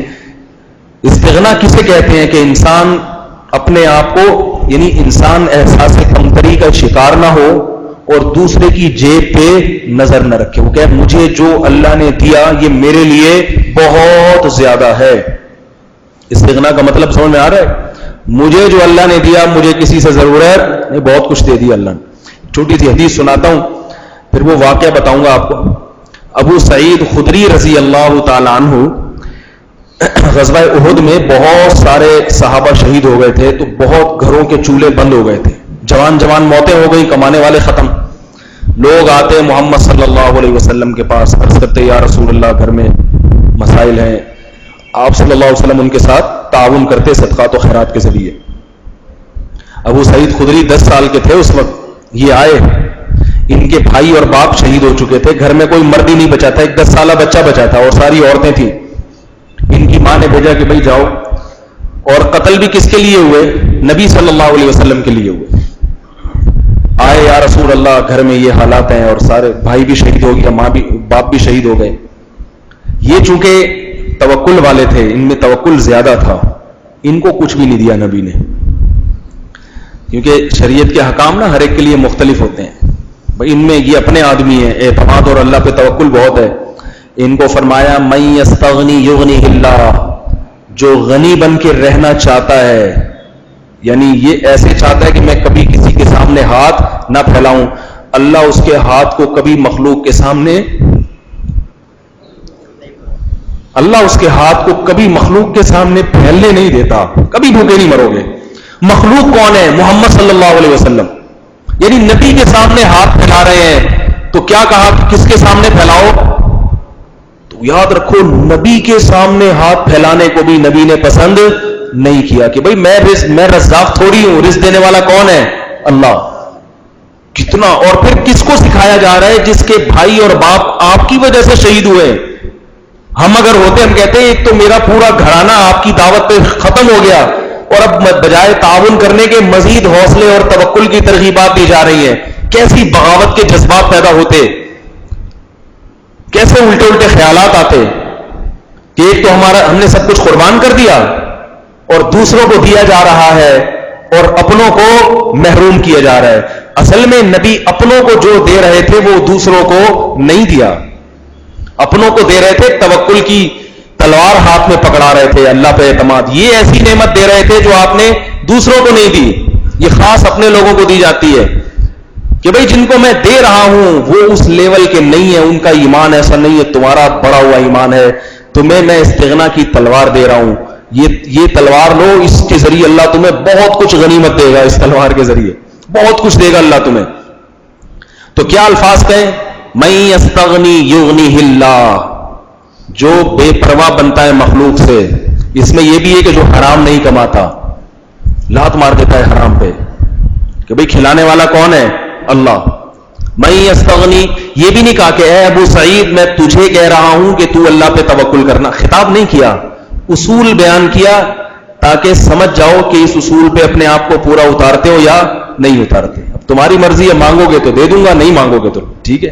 اصول یہ ہے من یستغنی یغنیہ اللہ، جو اللہ سے غنا طلب کرتا ہے اللہ اسے غنی بنا دیتا ہے، مخلوق کے سامنے ہاتھ پھیلانے سے روک دیتا ہے اسے. ساری زندگی کفالت کرے گا، کبھی ہاتھ نہیں پھیلانے دے گا اس کو. اور من یتوکل یغنیہ اللہ، جو اللہ پہ توکل کرتا ہے اللہ اس کے لیے کافی ہو جاتا ہے، اللہ اس کے لیے کافی ہو جاتا ہے. بس سمجھ گئے کہ مجھے کیا بتایا جا رہا ہے. اس کے بعد پوری زندگی کہتے ہیں بڑے فاقے آئے حضرت ابو سعید خدری پہ، بڑے قسم پرسی کے حالات آئے، مگر یہاں تک روایات میں آتا ہے کہ اگر گھوڑے پہ بیٹھے ہوئے ہوتے تھے اور کوڑا گر جاتا تھا وہ بھی زمین پہ اتر کے خود اٹھایا کرتے تھے، وہ بھی کسی سے نہیں مانگتے تھے کہ مجھے اٹھا کے دے دو. اتنا اللہ کے نظر رکھیے کہ مخلوق سے نہیں مانگنا. تو لیکن پوری زندگی گزار دی نا، اور آخر عمر میں اللہ نے غنیمت دی، بہت دولت دی، اور دین کا بہت زیادہ کام لیا حضرت ابو سعید خدری سے. اتنا کام لیا کہ فتح مکہ کے موقع پر یہ اتنے زخمی ہو گئے تھے کہ مکہ میں انہیں اب امید نہیں تھی کہ میں زندہ بچوں گا. تو جب نبی کو اطلاع ملی کہ بھئی دنیا سے بالکل جانے والے ہیں، آخری سانسیں چل رہی ہیں، تو آپ صلی اللہ علیہ وسلم ان کی عیادت کے لیے پہنچے. انہوں نے عرض کیا یا رسول اللہ میں بس دنیا سے جا رہا ہوں، مجھے افسوس اس پر ہے کہ جس مکہ کو میں نے اللہ کی خاطر چھوڑا تھا اسی مکہ میں موت واقع ہو رہی ہے، افسوس اس پر ہے. یعنی جب ایک وطن کو اللہ کی خاطر چھوڑ دیا تو مدینہ میں موت واقع ہوتی تو یہ زیادہ اچھا تھا. اب میں اپنے وطن میں مر رہا ہوں، حالانکہ اس کو میں اللہ کے لیے چھوڑ چکا تھا. تو آپ صلی اللہ علیہ وسلم نے اچھا پھر یہ بھی کہا کہ یار مال بہت تھا ان کے پاس، اللہ نے توکل کی برکت سے بہت مال دیا. یہ بھی عرض کیا یا رسول اللہ میں چاہ رہا ہوں اپنا سارا مال صدقہ کر دوں. آپ صلی اللہ علیہ وسلم نے فرمایا سارا نہیں، کم کرو، کچھ اپنے بچوں کے لیے چھوڑو. پھر انہوں نے کہا یا رسول اللہ 2/3 مال. فرمایا نہیں. کم کرتے کرتے انہوں نے کہا ٹھیک ہے 1/3 میں صدقہ کر رہا ہوں. آپ نے فرمایا ٹھیک ہے 1/3 کر دو، لیکن یہ بھی زیادہ ہے. پھر فرمایا کہ تم اپنی اولاد کو ایسے چھوڑو کہ وہ لوگوں کے سامنے بھیک مانگتی پھرے، اس سے بہتر ہے کہ کچھ اتنا مال چھوڑ دو تاکہ وہ لوگوں کے سامنے ہاتھ نہ پھیلائے. کیونکہ ضروری نہیں ہے کہ تمہاری اولاد میں وہی توکل ہو جو تم میں ہے. دیکھو اپنی ذات کے لیے تو توکل کی ترغیب دی جا رہی ہے. اس حدیث سے کیا پتہ چلا کہ توکل آپ اپنی ذات کے لیے کریں، اپنے بیوی بچوں کو توکل کی بھیٹ نہ چڑھائیں. نہیں یار میرا خیال، اب آپ نے 4 مہینے تبلیغ میں لگا لیے، اللہ سے سب کچھ ہوتا ہے، اللہ کے علاوہ کچھ نہیں ہوتا، بس چھوڑو، بس دین کے لیے لگ گئے. آپ سارے کاروبار بزنس چھوڑ کے سال کی جماعت میں نکل گئے، اللہ کھلانے والا ہے. آپ میں واقعی توکل بھی اتنا پیدا ہو گیا، ٹھیک ہے نا، کہ بھائی ہو جائے گا، کوئی مسئلہ نہیں ہے، بھوکے رہ لیں گے، کوئی مسئلہ نہیں ہے، اللہ مرنے سے بچا لے گا انشاءاللہ. ایک وقت بھوکا رکھتا ہے، اگلے وقت ڈبل کھلا دیتا ہے. تو جو نبی تو فاقے کیے ہیں، تو اس بیوی بچوں کو کیوں، اس کا کیا قصور ہے بھائی؟ ٹھیک ہے، جو پیچھے بیوی بچے ہیں ان میں اتنا توکل نہیں ہے، اور یہ اعلیٰ درجے کا توکل ہے. اللہ نے اس کا ہر ایک کو مکلف نہیں بنایا، اس لیے ان کے لیے پہلے پورا حساب کتاب کرو، پھر جو ہے آپ اپنی ذات کی حد تک. ایک توکل تو فرض اور واجب ہے، وہ توکل ہوا ہے کہ حرام سے بچاؤ ان کو. اس میں اگر گھر والے کہتے ہیں نا کہ حرام لاؤ، یہ کرو وہ کرو، ہمیں پراٹھے چاہیے، انڈے چاہیے، نہ نہ نہ نہ، یہ اس میں تو توکل کروانا فرض ہے کہ حلال کماؤں گا، اس میں جو مل گیا وہ کھانا پڑے گا بس، اور اس میں اللہ پہ توکل کرو. یہاں تو فرض ہے، لیکن ایک ہے اضافی توکل. یہ تو حضرت ابو سعید کو ترغیب دی جا رہی ہے، یہ اضافی. اگر یہ ناجائز ہوتا نا نبی کے سامنے ہاتھ پھیلانا حرام ہوتا تو آپ دوسرے صحابہ کو بھی فرماتے ہیں، لیکن آپ جانتے تھے کہ بھئی ہر ایک کا مقام اور مرتبے میں فرق ہوتا ہے. حضرت ابو بکر نے پورا مال لا کے صدقہ کیا، آپ نے قبول کیا. ایک اور ابھی آ رہے ہیں پورا مال صدقہ کیا، نہ فرمایا کچھ گھر والوں کے لیے چھوڑ کر آؤ، پورا نہیں صدقہ کرو. تو ہر ایک کے حالات مختلف ہوتے ہیں، لیکن اتنا پتہ چلتا ہے کہ جس میں جتنا تگڑا توکل ہوگا اللہ کے ہاں رزق کے دروازے اس کے لیے اتنے ہی کھلیں گے. اور رزق ناک رگڑتا ہوا، روزی جو ہے نا ناک رگڑتی ہوئی آتی ہے اس کے پاس. تو حضرت ابو سعید نے فرمایا کتنی دولت دی اللہ نے. اب کہہ رہے اتنی دولت کا میں کیا یہ سارا صدقہ نہ فرمائے. نہیں، اپنی اولاد کے لیے چھوڑو تاکہ وہ لوگوں کے سامنے ہاتھ نہ پھیلائیں. تو پھر نبی صلی اللہ علیہ وسلم نے حضرت ابو سعید کو کیا فرمایا کہ ابھی ایسا لگتا ہے کہ اللہ تمہیں موت دے گا نہیں، تم تو یہ سمجھ رہے ہو بستر مرگ پر ہوں. ينتفع بك قوم ويضر بك آخرون، اللہ تمہارے ذریعے سے بہت لوگوں کو ابھی نفع پہنچائے گا اور بہت سو کو نقصان پہنچائے گا تمہارے ذریعے. یعنی میدان جہاد میں ابھی تمہاری تلواریں چلیں گی اور کافروں کو نقصان ہوگا، ان کی سلطنتیں تباہ ہوں گی، اور علم کے ذریعے اللہ مسلمانوں کو تمہارے ذریعے فائدہ. اس میں آپ نے پیشگوئی کر دی کہ ابھی تمہاری موت واقع نہیں ہوگی. یہ حدیث بھی نبی صلی اللہ علیہ وسلم کی نبوت کے معجزات میں شمار کی گئی ہے کہ ان کو تو تیار تھے بھائی مر رہا ہوں میں، لیکن آپ نے بتایا اور واقعی حضرت ابو سعید کو شفا ملی. اور ان کو شفا ملنے کا نتیجہ ہے کہ آج کتنی حدیثیں ہیں جن میں آتے ہیں عن ابی سعید الخدری رضی اللہ عنہ، حضرت ابو سعید خدری سے مروی ہے، کیونکہ زندہ رہے بعد میں پھر انہوں نے تابعین میں احادیث بتائی، علم کی اشاعت کی، علماء صحابہ میں ان کا شمار ہوتا ہے. تو میں اپنے اکابر کی بات آپ سے عرض کر رہا تھا کہ ہمارے اکابر ہدیے کے معاملے میں بعض دفعہ سختی. تو حضرت مولانا قاسم نانوتوی تھے یا حضرت یعقوب رحمہ اللہ تھے. تو وہ کیا ہے کہ ایک آدمی بہت زیادہ اشرفیاں لے کر آیا، اس نے ان کے سامنے رکھ دی، انہوں نے پیچھے کر دی. اب وہ پیچھے پڑ گیا بھائی یہ قبول کیوں نہیں کر رہے. اس نے یہ کیا کہ جا کے نا حضرت کے جوتوں میں وہ اشرفیاں بھر دی. ٹھیک ہے، ایسا کہیں دیکھا دنیا میں آپ نے؟ کوئی کسی کو پیسے دے رہا ہو اور وہ غریب بھی ہو، یا تو ہونا کہ زرداری کو کوئی 100 روپے دے رہا ہے، زرداری کا تیرے 100 روپے سے کیا آئے گا میرا، وہ کہ چل نکل یہاں سے. تو اشرفیاں سونے کی دی جا رہی ہوں اور وہ مستحق بھی ہوں غریب بھی ہوں، لیکن چونکہ وہ ان کے معیار پہ ان کے اصولوں کے مطابق نہیں ہے. اب وہ چاہ رہے تھے کہ بھئی یہ ایک لوگوں نے ایک وہ بنا لیا، تو وہ کیا کر رہے جوتوں میں لا کے بھر دی. اب ہم جیسا کوئی ہوتا نا ہم تو فوراً تعویل کرتے بھئی جوتوں میں ڈال دی ہیں، اب میں اگر یہ یوں کر کے نکالوں گا پھینکوں گا تو رزق کی اور پیسوں کی توہین ہوگی اللہ کی نعمت کی. کیا خیال ہے؟ اور ایسے پھینک کے چلا جاؤں گا تو کوئی آ کے اٹھا لے گا، کوئی غلط آدمی بھی آ کے اٹھا سکتا ہے، اس سے وہ غلط جگہ بھی استعمال کر سکتا ہے، گناہ ملے گا. اب یہ مجھ پہ قبول کرنا فرض ہو گیا ہے. میں ہوتا تو میں تو یہ تعویل کرتا، بلکہ اس سے پہلے اتنی نوبت ہی نہ آتی کہ بھئی ایک دفعہ جب ہم نے منع کر دیا پھر بھی دے رہے تو لے لو، رکھو، نکلو پتلی گلی سے. بلکہ منع ہی کیوں کرے آدمی؟ ٹھیک ہے، منع ہی کیوں کرے؟ اتنی مشکل سے تو کہیں سے پیسے آئے ہیں، ٹھیک ہے اللہ کی طرف سے آ رہا ہے، رکھو پتلی گلی سے نکلو. تو کیسا استغنا بھر دیا انہوں نے، وہ جوتا الٹ دیا ایسے کر کے جیسے کہ کچرا صاف کیا جاتا ہے نا، اور جوتا پہن کے چلے گئے. اب یہ اشکال نہیں کہ یہ اشرفیاں ضائع ہوں گی، جس نے کی ہے اس کو گناہ ملے گا، ہم نے تھوڑی کہا تھا یار. تو یہ ہمارے اکابر کا اللہ پہ اعتماد اور توکل تھا، اعتماد اور توکل. حضرت مولانا اشرف علی تھانوی رحمہ اللہ تعالی کسی محفل میں بیٹھے ہوئے تھے کسی دعوت میں، تو ایک بہت بڑا سیٹھ آیا، اس نے اچھی خاصی رقم دی حضرت کو ہدیے کے طور پہ سب کے سامنے. حالانکہ ہدیے کا اصول یہ ہے کہ سب کے سامنے نہ دیا جائے، کیونکہ کسی کو بدگمانی بھی ہو سکتی ہے اور بھی بہت ساری چیزیں ہو سکتی ہیں. لیکن خیر اس نے سب کے سامنے دی. حضرت حکیم الامہ نے اسے قبول کر لیا. شکریہ آپ کا، اللہ جزائے خیر دے، جیب میں رکھ لیے. ٹھیک ہے نا. جب دعوت ختم ہو گئی اس کو الگ سے تنہائی میں بلایا اور اسے واپس کر دیا. کہا دیکھو اس وقت میں نے سب کے سامنے لینے میں میری ذلت تھی، تمہاری عزت تھی. میری ذلت یہ تھی کہ لوگ کیا کہتے ہیں جب کوئی مولوی صاحب بڑی محفل میں لوگوں سے ہدیے قبول کر رہے ہیں تو لوگ کیا کہتے ہیں یہ تو سالے چلتے ہی کس پر ہیں، ہدیوں پہ چلتے ہیں، اسی لیے کوئی دنیا کا کام نہیں کرتے، ان کو تو تحفے نذرانے آتے رہتے ہیں نا.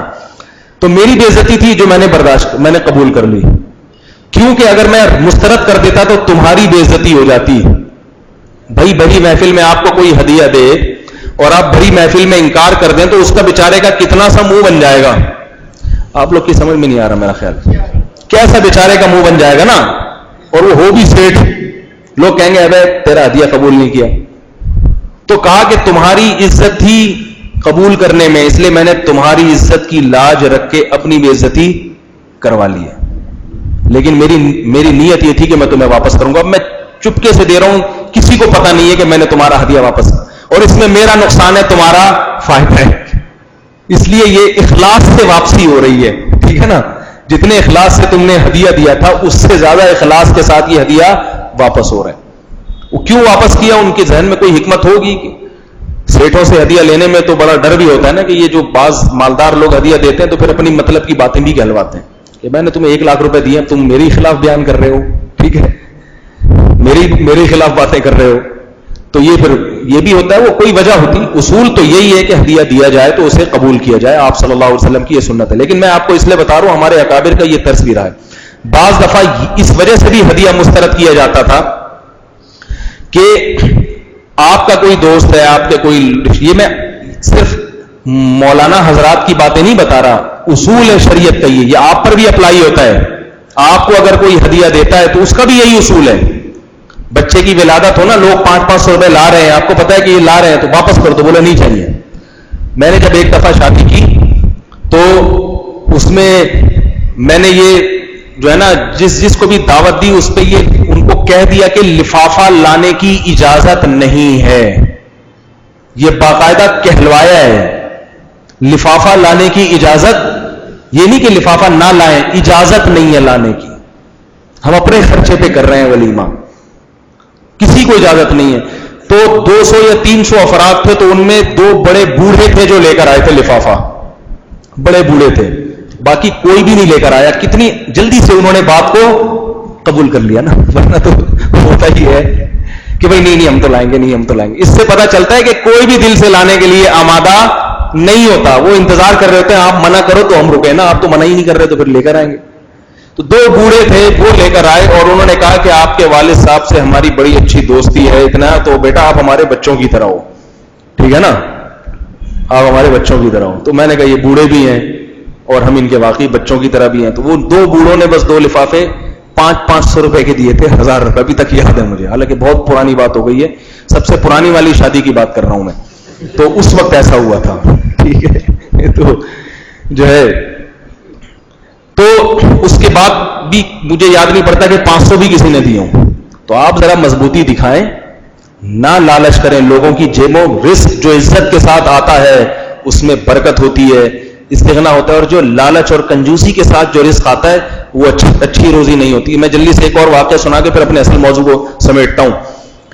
ایک وجہ یہ بھی ہوتی ہے ہدیہ مسترد کرنے کی کہ ہدیہ لینے والے کے دل میں بعض دفعہ لالچ آ جاتی ہے. لینے والے وہ بھی تو انسان ہے نا، اور پیسوں سے کام بہت ہوتے ہیں.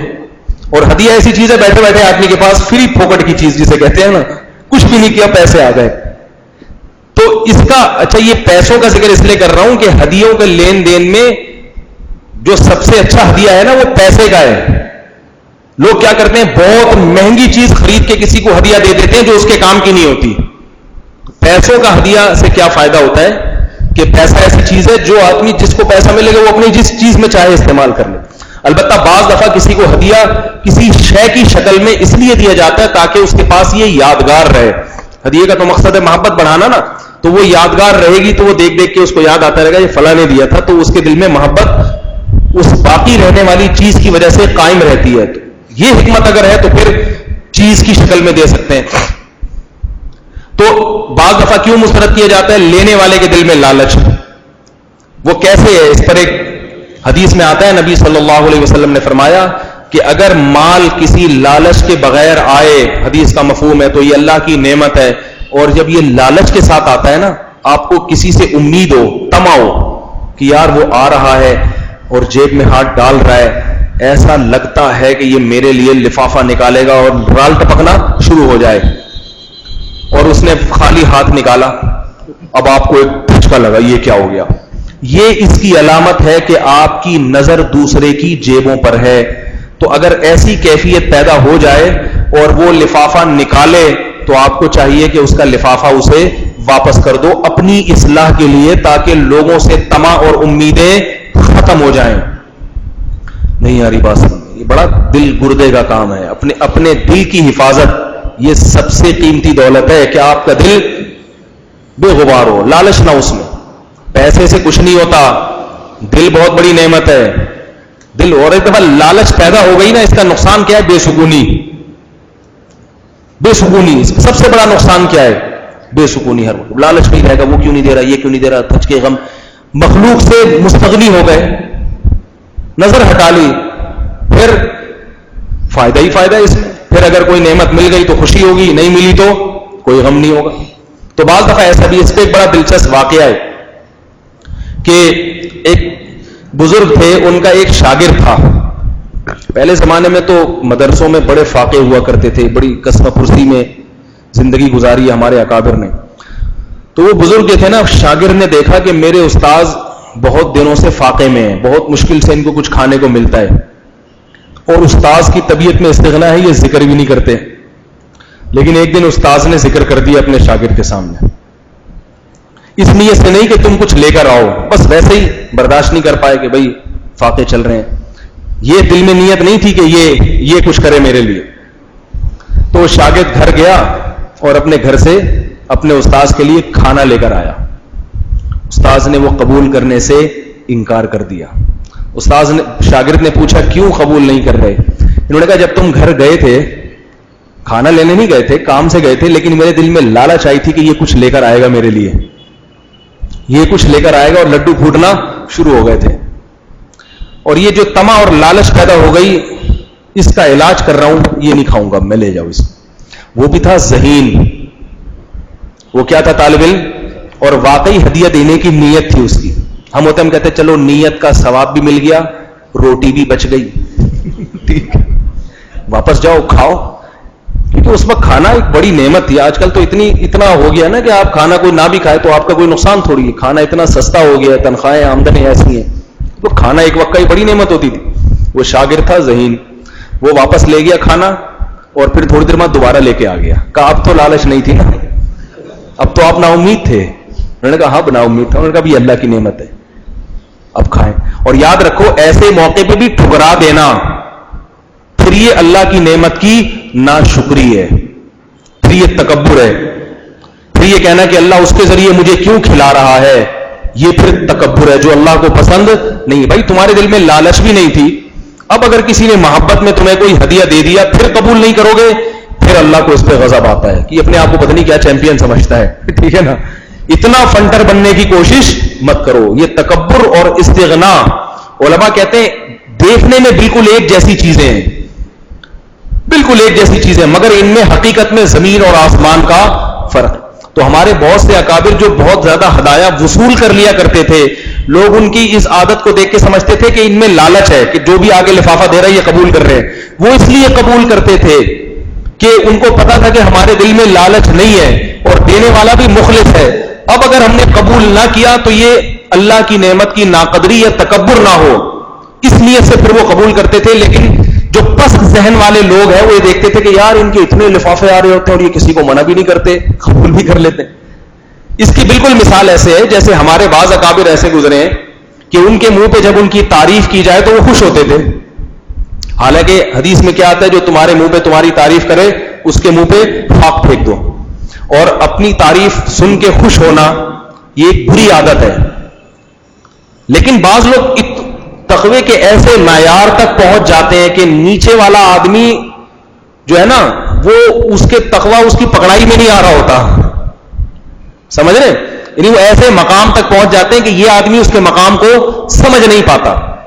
ہمارے حضرت بھی ایسے تھے کہ ان کے سامنے, حضرت کے سامنے جب کوئی حضرت کی تعریف کرتا تو حضرت بہت خوش ہوتے اور بتایا کرتے تھے کہ میں بہت خوش ہو رہا ہوں اس کی تعریف, اس کے منہ سے اپنی تعریف سن کے. نہیں آ رہی میرا خیال ہے. حالانکہ اگر کوئی دیکھو 2 نمبر ہوتا ہے نا تو وہ اوپر سے تو بڑا, یعنی اندر سے تو بڑا خوش ہو رہا ہوتا ہے, اوپر سے کیا کہتا ہے, نہیں یار میں تواضع خاکسار, میں کہاں ایسا.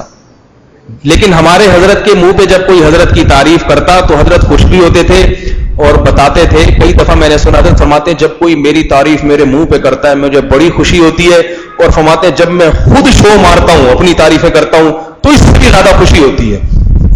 اب کوئی نیا آدمی اگر آئے گا نا تو کہے گا یہ کیسے بزرگ ہے بھائی, لیکن جو حضرت کی صحبت میں رہا ہو وہ جانتا تھا کہ یہ تقوی اور للہیت کے ایسے معیار پر ہیں کہ ان کا یہی بزرگی ہے, یہی تقوی ہے, یہی صاف گوئی ہے جو ان کو ممتاز کر رہی ہے. پھر حضرت اس کی وجہ بیان کرتے تھے کہ اللہ نے مجھ میں جو بھی خوبی رکھی ہے وہ میں اپنا کمال سمجھتا نہیں ہوں, اللہ کی بھیک سمجھتا ہوں. وہ کیا سمجھتا ہوں؟ اللہ کی دین ہے, بھیک ہے جو اس نے مجھے دی ہے. میرا کیا ہے؟ ہم تو پانی کا ایک قطرہ تھے, گاؤں دیہات میں پیدا ہوئے, کتنے لوگ ہمارے ساتھ کے گمراہ ہو گئے, اللہ نے ہمیں مدرسوں میں ڈال دیا, بزرگوں کی صحبت نصیب کر دی, اور یہ ذہانت, یہ عقل سب اسی کی دین ہے. 2 منٹ میں اگر وہ اپنی نظر 1 سیکنڈ کے لیے ہٹا لے تو کیا اوقات ہے ہماری. تو فرماتے تھے کہ جب کوئی تعریف کرتا ہے تو میں اپنی تعریف نہیں سمجھتا, بلکہ میں کہتا ہوں کہ اللہ نے جو مجھے نعمتیں دی ہیں ان نعمتوں کو ہائی لائٹ کر رہا ہے, نمایاں کر رہا ہے. تو دل میں اللہ کے شکر کا جذبہ بڑھتا ہے, کم نہیں ہوتا.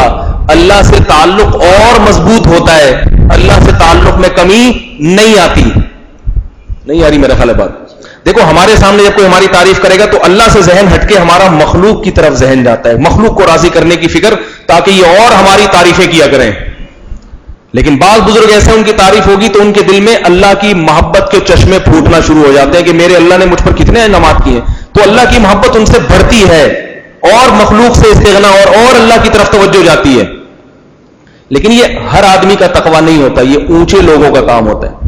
اس کی مثال ایسے دیکھو, جب آپ نماز پڑھ رہے ہو اور کوئی بچہ رو رہا ہے تو آپ کی نماز میں توجہ بڑھتی ہے, خشوع و خضوع میں کمی آتی ہے. لیکن ہمارے فرماتے تھے کہ میں گھر میں تہجد پڑھتا ہوں, جب بچے چھوٹے تھے رو رہے ہوتے تھے تو مجھے نماز میں اور لطف آتا تھا. بہت مشکل ہے آپ لوگوں کو سمجھانا بھائی. حضرت نے ہمیں سمجھایا, ہماری سمجھ میں آ گیا, مگر آپ لوگ کو سمجھا رہے ہیں تو سمجھ میں نہیں آ رہا.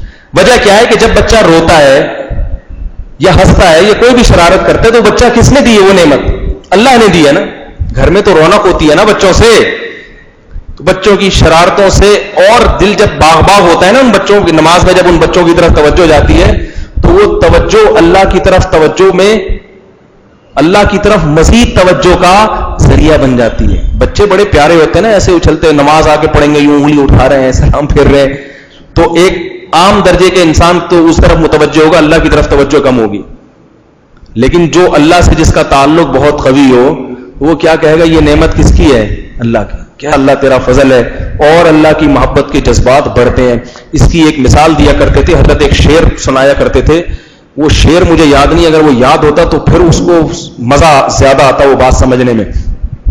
فرماتے تھے کہ اس شعر کا خلاصہ یہ ہے کہ جو شرابی ہوتے ہیں نا, شرابی, ان کو جب شراب کا پیالہ پیش کیا جاتا ہے جبکہ ان کو شراب کی پیاس بھی لگی ہو, تو یہ شاعری میں شراب کا بڑا تذکرہ کرتے ہیں کہ بعض شرابی تو ایسے ہوتے ہیں جب ان کو شراب کا پیالہ پیش کیا جائے تو وہ شراب پی کے مست ہو جاتے ہیں, پیالہ پیش کرنے والے کی طرف توجہ نہیں کرتے کیونکہ ان کو شراب چاہیے, تو شراب سے ان کو محبت ہے.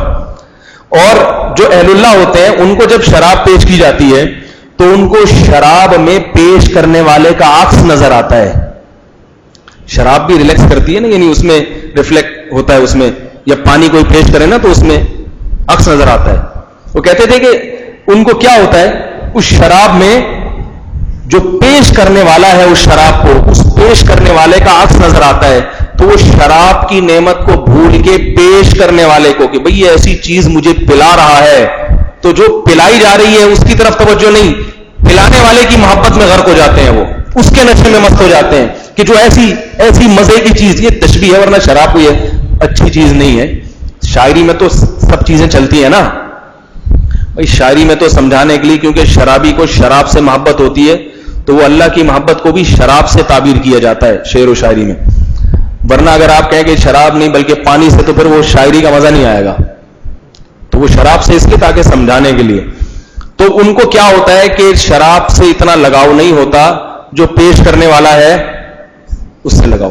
دیکھو کوئی بھوکا ہو, اسے کھانا نہ ملے اور ایسے موقع پہ کوئی روٹیاں لا کے رکھ دے, تو جو آدمی لالچی ہوتا ہے نا وہ یہ نہیں دیکھتا رکھی کس نے, کہہ رہے پہلے کھا لو, پیٹ بھر کے ڈکار لو, اس کے بعد سو جاؤ, پھر اٹھ کے دیکھو, پھر تحقیق کرو کون ہے بندہ جو لا کے رکھا ہے. مل جائے تو شکریہ ادا کرو, نہیں ملے تو چل بھائی نکل. لیکن جو غیرت مند ہوگا, شدید بھوک لگ رہی ہے, کھانے کا کوئی انتظام نہیں ہے, اور کوئی آپ کے لیے کھانا لا کے رکھ کے چلا گیا, آپ کہو گے پہلے بندہ بتاؤ کون لے کر آئے, کھاؤں گا بعد میں. کیا خیال ہے بھائی؟ غیرت اگر ہوگی, بھائی جس نے مجھ پر اتنا بڑا احسان کیا اس کو لے کر تو آؤ, پہلے میں اس کے ہاتھ چوموں گا, ہاتھ پہلے چوموں گا, کھانا بعد میں کھاؤں گا. یہی حالت ہے کہ جو عبد اللہ ہے, نماز میں جب ان کو اللہ کی نعمتیں نظر آتی ہیں تو نعمت دینے والے کے ہاتھ چومنے کا دل پہلے کرتا ہے, وہ اور لمبا سجدہ کر دیتے ہیں, اور لمبا رکوع کر دیتے ہیں, اور نعمت کی طرف توجہ بعد میں جاتی ہے. اور ہماری حالت کیا ہے؟ جیسے ہی نماز کے دوران بریانی کی خوشبو آئی تو اب یہ نہیں دیکھتے کہ وہ اللہ ہمارے لیے کیا کیا کھلانے کا انتظام کر رہا ہے, تو خوشی میں سجدہ اور لمبا کر دو, ٹھیک ہے, نہیں اب شارٹ کٹ مارو. پہلے تو رونا دھونا نماز میں لگا ہوا تھا, جیسی کباب کی خوشبو آئی چل بھائی جلدی سے سلام پھیرو, نکلو پتلی گلی سے. تو یہ ہوتا ہے ہمارے ساتھ. تو یہ وہ کیفیات ہیں جو اہل اللہ میں اور ہمارے میں پہلے بھی ایک واقعہ میں نے سنایا, کئی دفعہ سنا چکا ہوں, اسی موضوع سے مناسبت کا ہے تو موضوع کی مناسبت کا واقعہ تو دوبارہ سنا دیتا ہوں. ایک بہت بڑے تابعی تھے, ان کی جب شادی ہوئی تو جیسے ہی دلہن کے کمرے میں گئے ہیں تو بڑا سجا ہوا کمرہ اور خوبصورت دلہن سجی ہوئی بیٹھی ہوئی ہے, تو گئے دلہن کے پاس. اگلے دن جب صبح ہوئی ہے تو وہ جو دلہن کے بھائی تھے وہ بھی بڑے تابعی تھے, اپنے وقت کے بڑے بزرگ تھے, وہ اپنے بہنوئی سے اور بہن سے ملاقات کے لیے آئے. تو انہوں نے اپنی بہن سے پوچھا کہ بھئی تمہیں یہ تمہارے جو شوہر ہیں یہ کیسے لگے؟ ہوتا ہے نا کہ بھئی رشتہ ہوا ہے تو پوچھتے ہیں, بھئی دوست احباب پوچھتے ہیں, دوست دلہن کے بارے میں پوچھتے ہیں, ہاں بھئی بیوی سمجھ میں آئی, پسند آئی, یا پہلی رات ہی میں پھڈے بازی تو نہیں ہو گئی, ٹھیک ہے نا, ایسا بھی ہوتا ہے پہلی رات میں طلاق ہو جاتی ہے. تو وہ اپنی بہن سے پوچھتے ہیں, ہاں بھئی بہنوئی کیسے لگے, کوئی بات چیت ہوئی, ان سے گپ شپ ہوئی؟ تو انہوں نے کہا کوئی بات چیت نہیں, وہ فجر کی نماز پڑھ کے آ گئے تھے, پوری رات بیٹھ کے انہوں نے گپ شپ لگائی ہوگی, تو وہ فجر پڑھ کے آ گئے. پوچھا اپنی بہن سے, بزرگ تھے, کہ بھئی یہ تمہارے شوہر کیسے لگے؟ انہوں نے کہا کہ پوری رات یہ عبادت کرتے رہے ہیں, اب تک ہم دونوں کو بات چیت کا موقع نہیں ملا. یہ کمرے میں داخل ہوئے, وضو کیا, مصلی بچھایا, نماز پڑھنے لگے.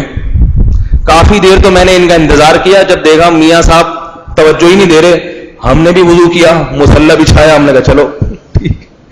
وہ بھی اس زمانے کی خاتون تھی, ورنہ اس زمانے کی ہوتی فوراً 15 پہ فون کر کے پولیس کو بلا لیتی کہ میرے سارے پیسے ضائع ہو گئے, ساری ٹینشن.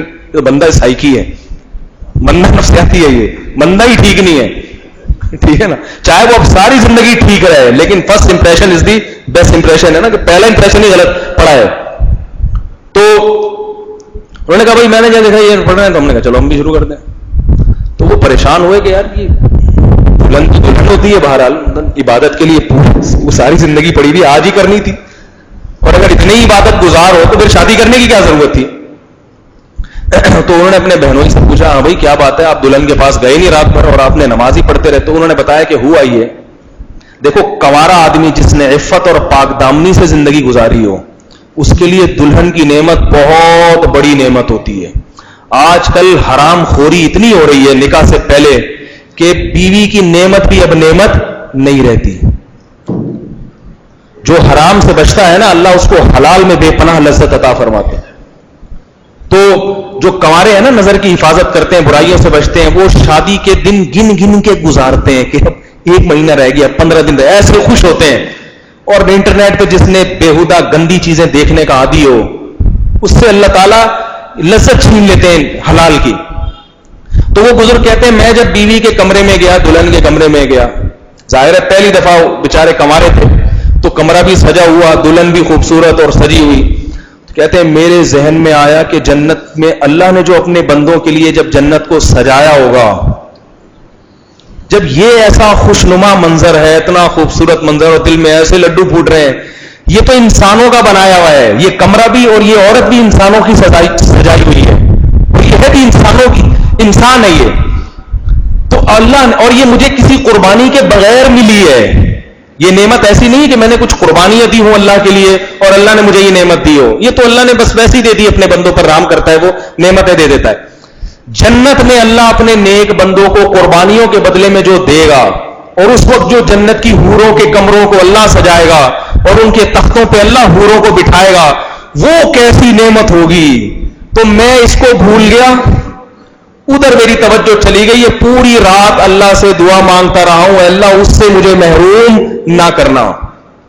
یعنی میرا دل میرے قابو میں نہیں تھا.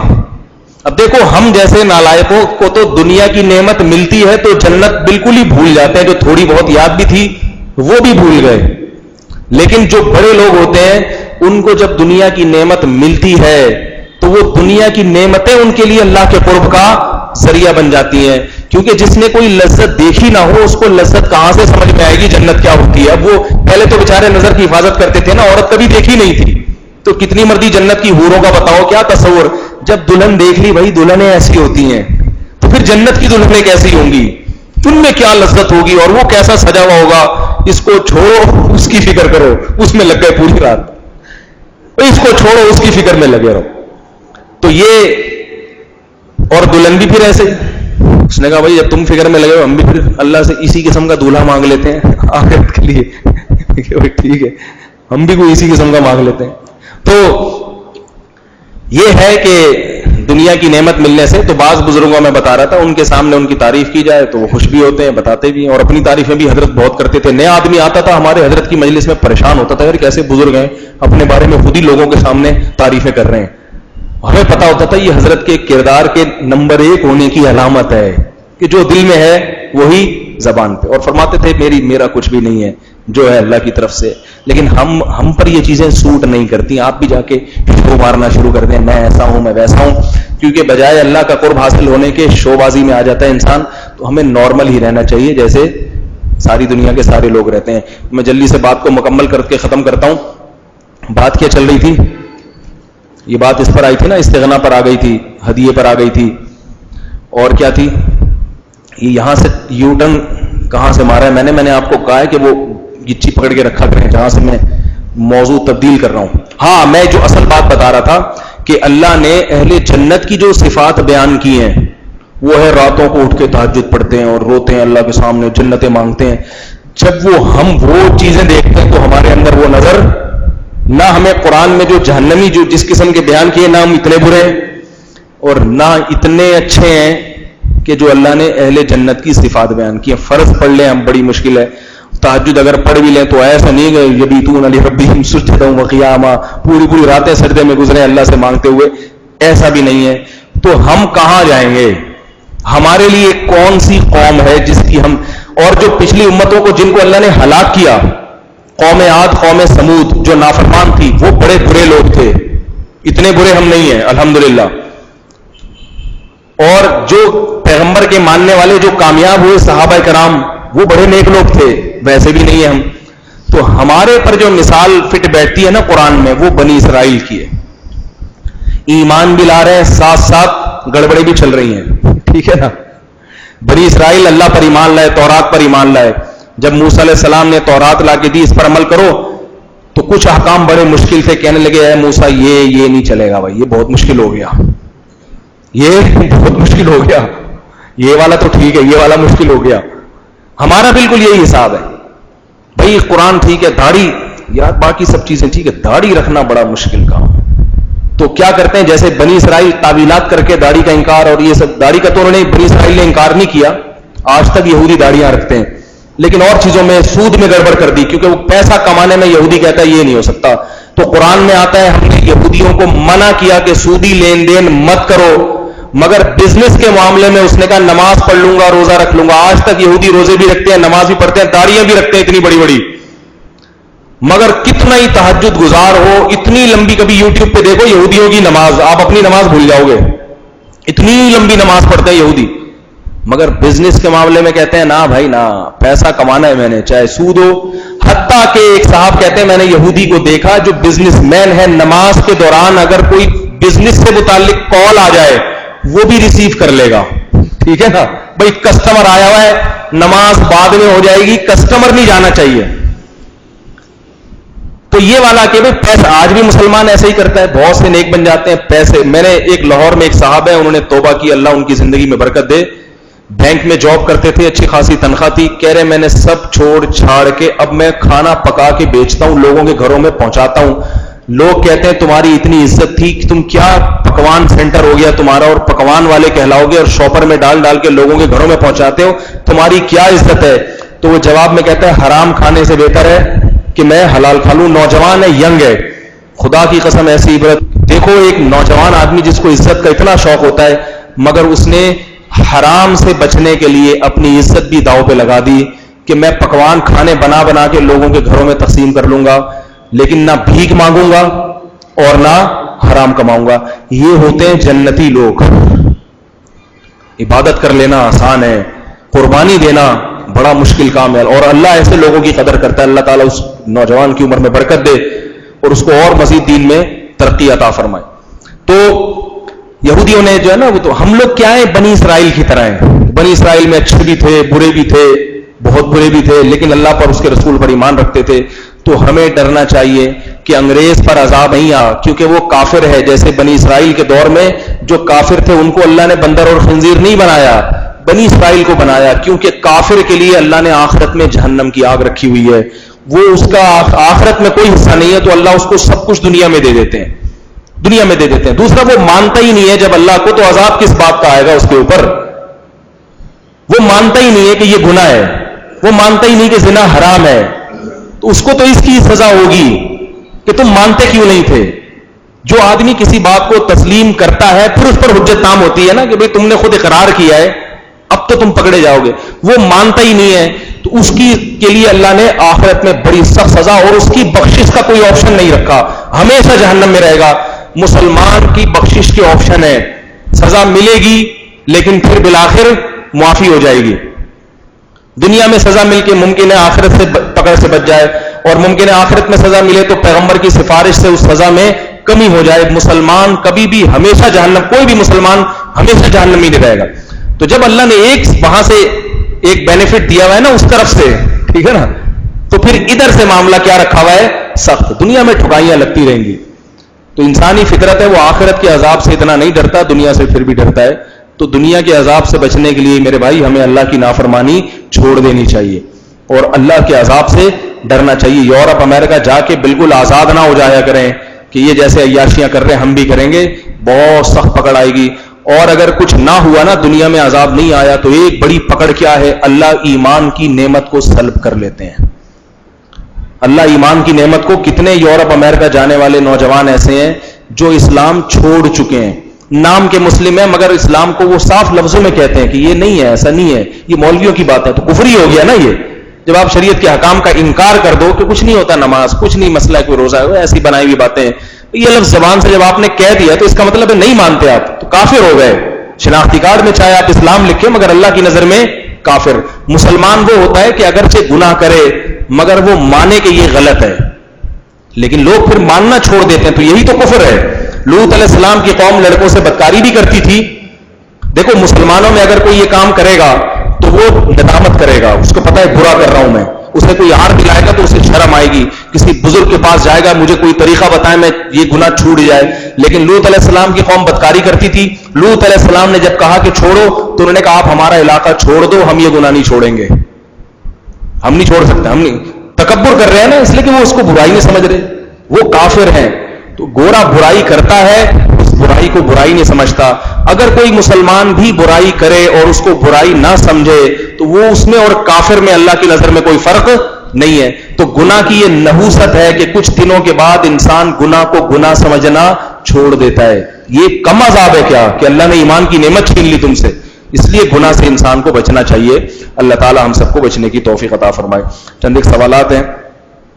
آج کل بعض گھر کی لڑکیاں اسکول میں پڑھاتے ہیں جبکہ ان کی مالی کفالت گھر والے کرتے ہیں, کیا ان کو اسکول جا کے پڑھانا ضروری ہے؟ ٹھیک ہے, جبکہ وہ کہتی ہیں پڑھنے پڑھانے میں کوئی حرج نہیں ہے, جائز ہے مگر بہتر نہیں ہے. جب گھر میں ابا کفالت کر رہے ہیں تو لڑکی کو گھر کی چار دیواری کے اندر ہی رہنا چاہیے.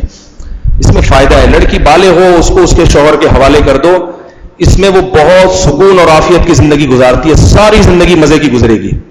ایک دفعہ گھر سے باہر نکل گئی تو بہت ساری چیزیں ہیں, اس کو ماحول کیسا ملے. لڑکیاں آج کل لڑکیوں کے پاس کیمرے والے موبائل ہوتے ہیں, اس میں ایک بےہودہ چیزیں ہوتی ہیں, بوائے فرینڈس کے نمبر ہوتے ہیں, وہ میں نے ایسی خواتین کو بگڑتے ہوئے دیکھا ہے جو بڑے اچھے ماحول میں پلی, لیکن جب اسکول کالجز میں ان کی دوستیاں ہوئی, انہوں نے دیکھا کہ اس کے 10 بوائے فرینڈ ہیں, تو وہ پھر اپنے ابا کو مکھنچو سمجھنے لگی, بے وقوف سمجھنے لگی. ہمارے ابا پتہ نہیں ہمیں کیا لڑکوں سے دوستی سے منع کرتے ہیں.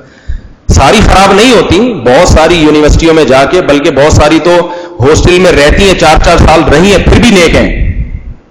لیکن ہمیں تو حکم ہے نا کہ ہم برائی کے اسباب سے بچیں. تو بلا ضرورت تعلیم تو اس وقت کی ایک ضرورت بن گئی ہے پڑھانا. وہ تو اگر آپ بچیوں کو پڑھائیں گے نہیں تو شادی ہونا ہی ناممکن ہو جاتا ہے, ان کے لیے معاشرے میں سروائیو کرنا مشکل ہو جاتا ہے. لیکن جاب کرانے کی کیا ضرورت ہے ان کو؟ تو اس لیے گھر میں مرد ہوں. اور میں کہتا ہوں جو غیرت مند آدمی ہے, اگر وہ گھر میں فاقے بھی پڑھ رہے ہیں تو اپنی بہن سے کہے گا کہ بھوکے رہ لو, میں بھی بھوکا رہوں گا تمہارے ساتھ, لیکن کماؤں گا تو میں کماؤں گا اور تم کھاؤ گی. میں سوکھی روٹی لے کر آؤں گا, آدھا ٹکڑا کر کے خود کھا لوں گا, آدھا تمہیں کھلا لوں گا. لیکن یہ ہماری عزت اور غیرت کے خلاف ہے کہ مرد گھر میں پڑے ہوئے ہوں اور عورت کما کے کھلا رہی ہو. میں حیران ہوتا ہوں کیسے کھا لیتے ہیں.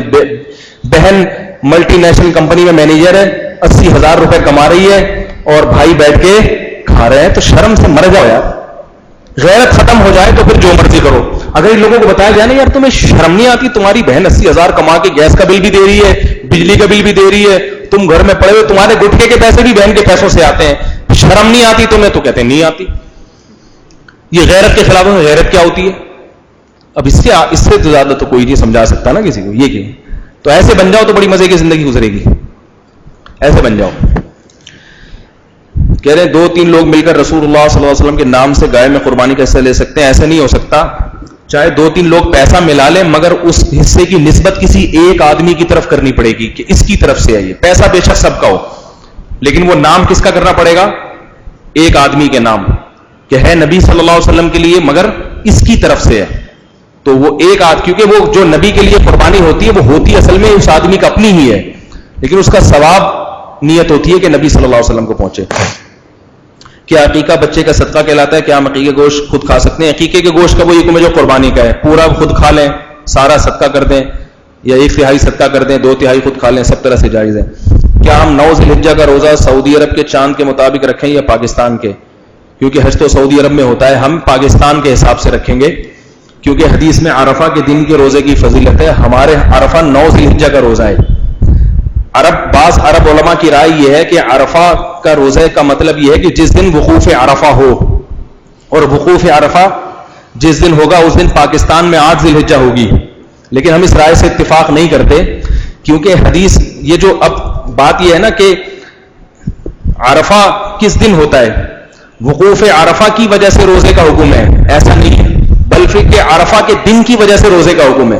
اور وقوف عرفہ بھی اس لیے ہوتا ہے عرفہ کے دن کہ وہ 9 ذی الحجہ کا دن ہوتا ہے, یعنی دن کی حیثیت زیادہ ہے بنسبت وقوف عرفہ کی.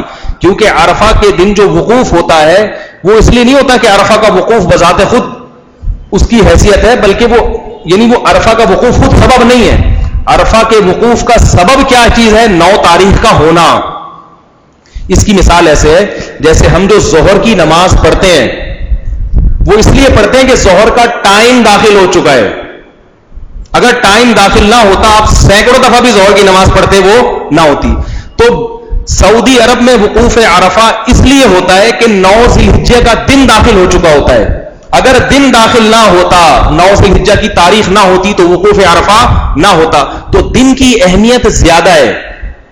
تو ہمارے ہاں جو 9 ذی الحجہ کا جب دن داخل ہوگا تو وہ ہمارا وقوف عرفہ ہوگا. وہ الگ بات ہے کہ ہمارے یہاں عرفہ نہیں ہے اس لیے وقوف نہیں ہوتا. اس کی مثال ایسے جیسے یوم نہر کے دن قربانی کا حکم ہے.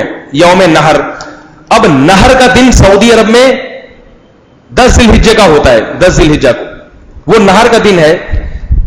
کیوں نہر کا؟ اس لیے کہ 10 تاریخ داخل ہو گئی. تو ہمارے ہاں نہر کا دن جب ہمارے ہاں 10 تاریخ داخل ہوگی, اسی وجہ سے ہم سعودیہ کے حساب سے قربانی نہیں کرتے بلکہ ہم اپنے حساب سے کرتے ہیں. تو جیسے ہمارے ہاں یوم النہر وہ 10 ذی الحجہ ہے, تو ہمارے ہاں عرفہ کا دن وہ 9 ذی الحجہ ہے. سمجھ میں نہیں آ رہی بات کی؟ ہمارے ہاں لیلۃ القدر ہماری 27ویں رات ہے. تو جب ساری چیزوں میں ہم اپنے حساب سے چل رہے ہیں تو ہمارے ہاں جو عرفہ کا روزہ ہوگا وہ بھی 9 ذی الحجہ کا ہوگا, اس لیے 8 ذی الحجہ کا نہیں ہوگا. ہاں کوئی سعودی عرب جا رہا ہے تو پھر اس کا وہ. آج کل فیس بک پر پوسٹ چل رہی ہے کہ حدیث بتائیں کہ حضور صلی اللہ علیہ وسلم کو پاکستان کے خطے کی طرف سے ہوائیں محسوس ہوئی تھیں، کیا یہ صحیح ہے؟ اور 1965 میں مدد ہوئی تھی اور حضور صلی اللہ علیہ وسلم بھی خواب میں آئے تھے. تو جن جن کو خواب آیا ہے ان سے پوچھیں بھائی کہ ان کو آیا ہے کہ نہیں آیا. بینک البرکہ میں جاب کر سکتے ہیں. البرکہ کے بارے میں اشکالات ہیں. وہ پہلے تو اسلامی اصولوں پہ چل رہا تھا، پھر وہ ہٹ گیا. اب دوبارہ کی کیا رپورٹ ہے مجھے معلوم نہیں ہے. پہلے البرکہ بالکل صحیح طرح سے چلا تھا، اس کے بعد درمیان میں گڑبڑ کرنی شروع کر دی تو ہاتھ کھینچ لیا علماء نے. اب کی کیا رپورٹ ہے مجھے اس بارے میں علم نہیں ہے. وہ دارالعلوم کرنگی والوں کو پتا ہوگا، ان سے پوچھ لیں. بورنگ کا پانی فروخت کیا جا سکتا ہے؟ ہاں کر سکتے ہیں. پانی جب محفوظ کر لیا جائے نا کسی برتن میں تو پھر اس کو بیچنا جائز ہے. قربانی سے متعلق کوئی مسئلہ کسی نے پوچھنا ہو تو پوچھ سکتے ہیں. ابھی بالکل بقرعید سر پر ہے، کوئی خاص مسئلہ کسی کے ذہن میں ہو؟ کوئی مسئلہ نہیں ہے ماشاءاللہ، سب مفتی بن چکے ہیں الحمدللہ. جی کیا؟ قربانی کا خون اگر کپڑے پہ لگ جائے، جو بہتا ہوا خون لگے گا تو کپڑا ناپاک ہو جائے گا، اور جو گوشت کے اوپر خون لگا ہوا ہوتا ہے نا وہ پاک ہوتا ہے. قصائی خریدتے ہیں تو خون اس پہ لگا ہوا ہوتا ہے. اسی طرح جانور کا خون نکل گیا، جو باقی جب آپ گوشت کی کٹائی کے دوران جو گوشت میں خون ہوتا ہے وہ پاک ہوتا ہے. وہ کپڑے پہ لگ جائے تو نماز ادا ہو جائے گی. ایک اہم بات، قصائی گڑبڑ کرتے ہیں، جانور کے گلے کے اندر چھری مارتے ہیں. ان سے قصائیوں کو روکا کریں. اس نے بولے بس 4 رگیں کٹ گئی ہیں جو شروع کی جس میں خون زیادہ نکلتا ہے، بس چھوڑ دیں، جانور کو تڑپنے دیں. قصائیوں کے پاس ٹائم نہیں ہوتا، وہ پھر بھی جو ہے نا بس جلدی جلدی پورا کاٹ دیتے ہیں اس کو، اور گلے میں وہ اندر وہ اس کے نرخرے پہ مارتے ہیں چاقو. یہ غلط ہے، یہ سنت طریقہ نہیں ہے. اس کا نقصان یہ ہوتا ہے کہ جانور کا خون صحیح طرح نکل نہیں پاتا اور خون گوشت کے اندر رہ جاتا ہے، بیماریاں بھی پیدا ہوتی ہیں اور سنت کے بھی خلاف ہے. جانور تو حلال ہو جائے گا مگر خلاف سنت ہے. تو میں اکثر یہ بات ابھی بیان میں بھی کہی تھی میں نے، جمعے کے بیان میں بھی، کہ قصائیوں کو آپ سر پہ بھی کھڑے ہو جائیں مانتے نہیں ہیں، تو اس کا بہتر طریقہ یہ ہے کہ جس کھونٹے سے گائے کو باندھا ہوا تھا اسی کھونٹے سے قصائی کو باندھ دیں. اور گائے ذبح جیسی قصائی ذبح کرتا ہے نا 4 رگیں کٹتی ہیں، جتنے آدمی گائے پہ تھے آپ قصائی کو بولیں گے مزید نہ کاٹو، میں وہ رکے گا نہیں، کیونکہ اس نے اتنے کانٹیکٹ پکڑے ہوئے ہوتے ہیں کہ اس جلدی ہوتی ہے اس کو. وہ کہتا ہے چھوڑو کون تڑپنے دے، وہ 6 گائیں اتنی میں اور گرا لوں میں. تو اس کا طریقہ یہ ہے، اس کو سیریس لیں. آپ سمجھ رہے میں مذاق کر رہا ہوں. آپ 100 دفعہ بھی قصائی کو سمجھائیں گے وہ نہیں مانے گا. تو جیسے ہی 4 رگیں کٹیں تو جتنے آدمی گائے پہ تھے وہ سارے قصائی پہ آ جائیں. گائے کو چھوڑ دیں، وہ کہیں نہیں بھاگے گی، وہ کٹ رہی ہے وہ نہیں جاتی، تھوڑے تھوڑے کہیں نہیں بھاگتی ہے وہ. جتنے آدمی گائے پہ تھے وہ سارے کس پہ آ جائیں؟ قصائی پہ آ کے.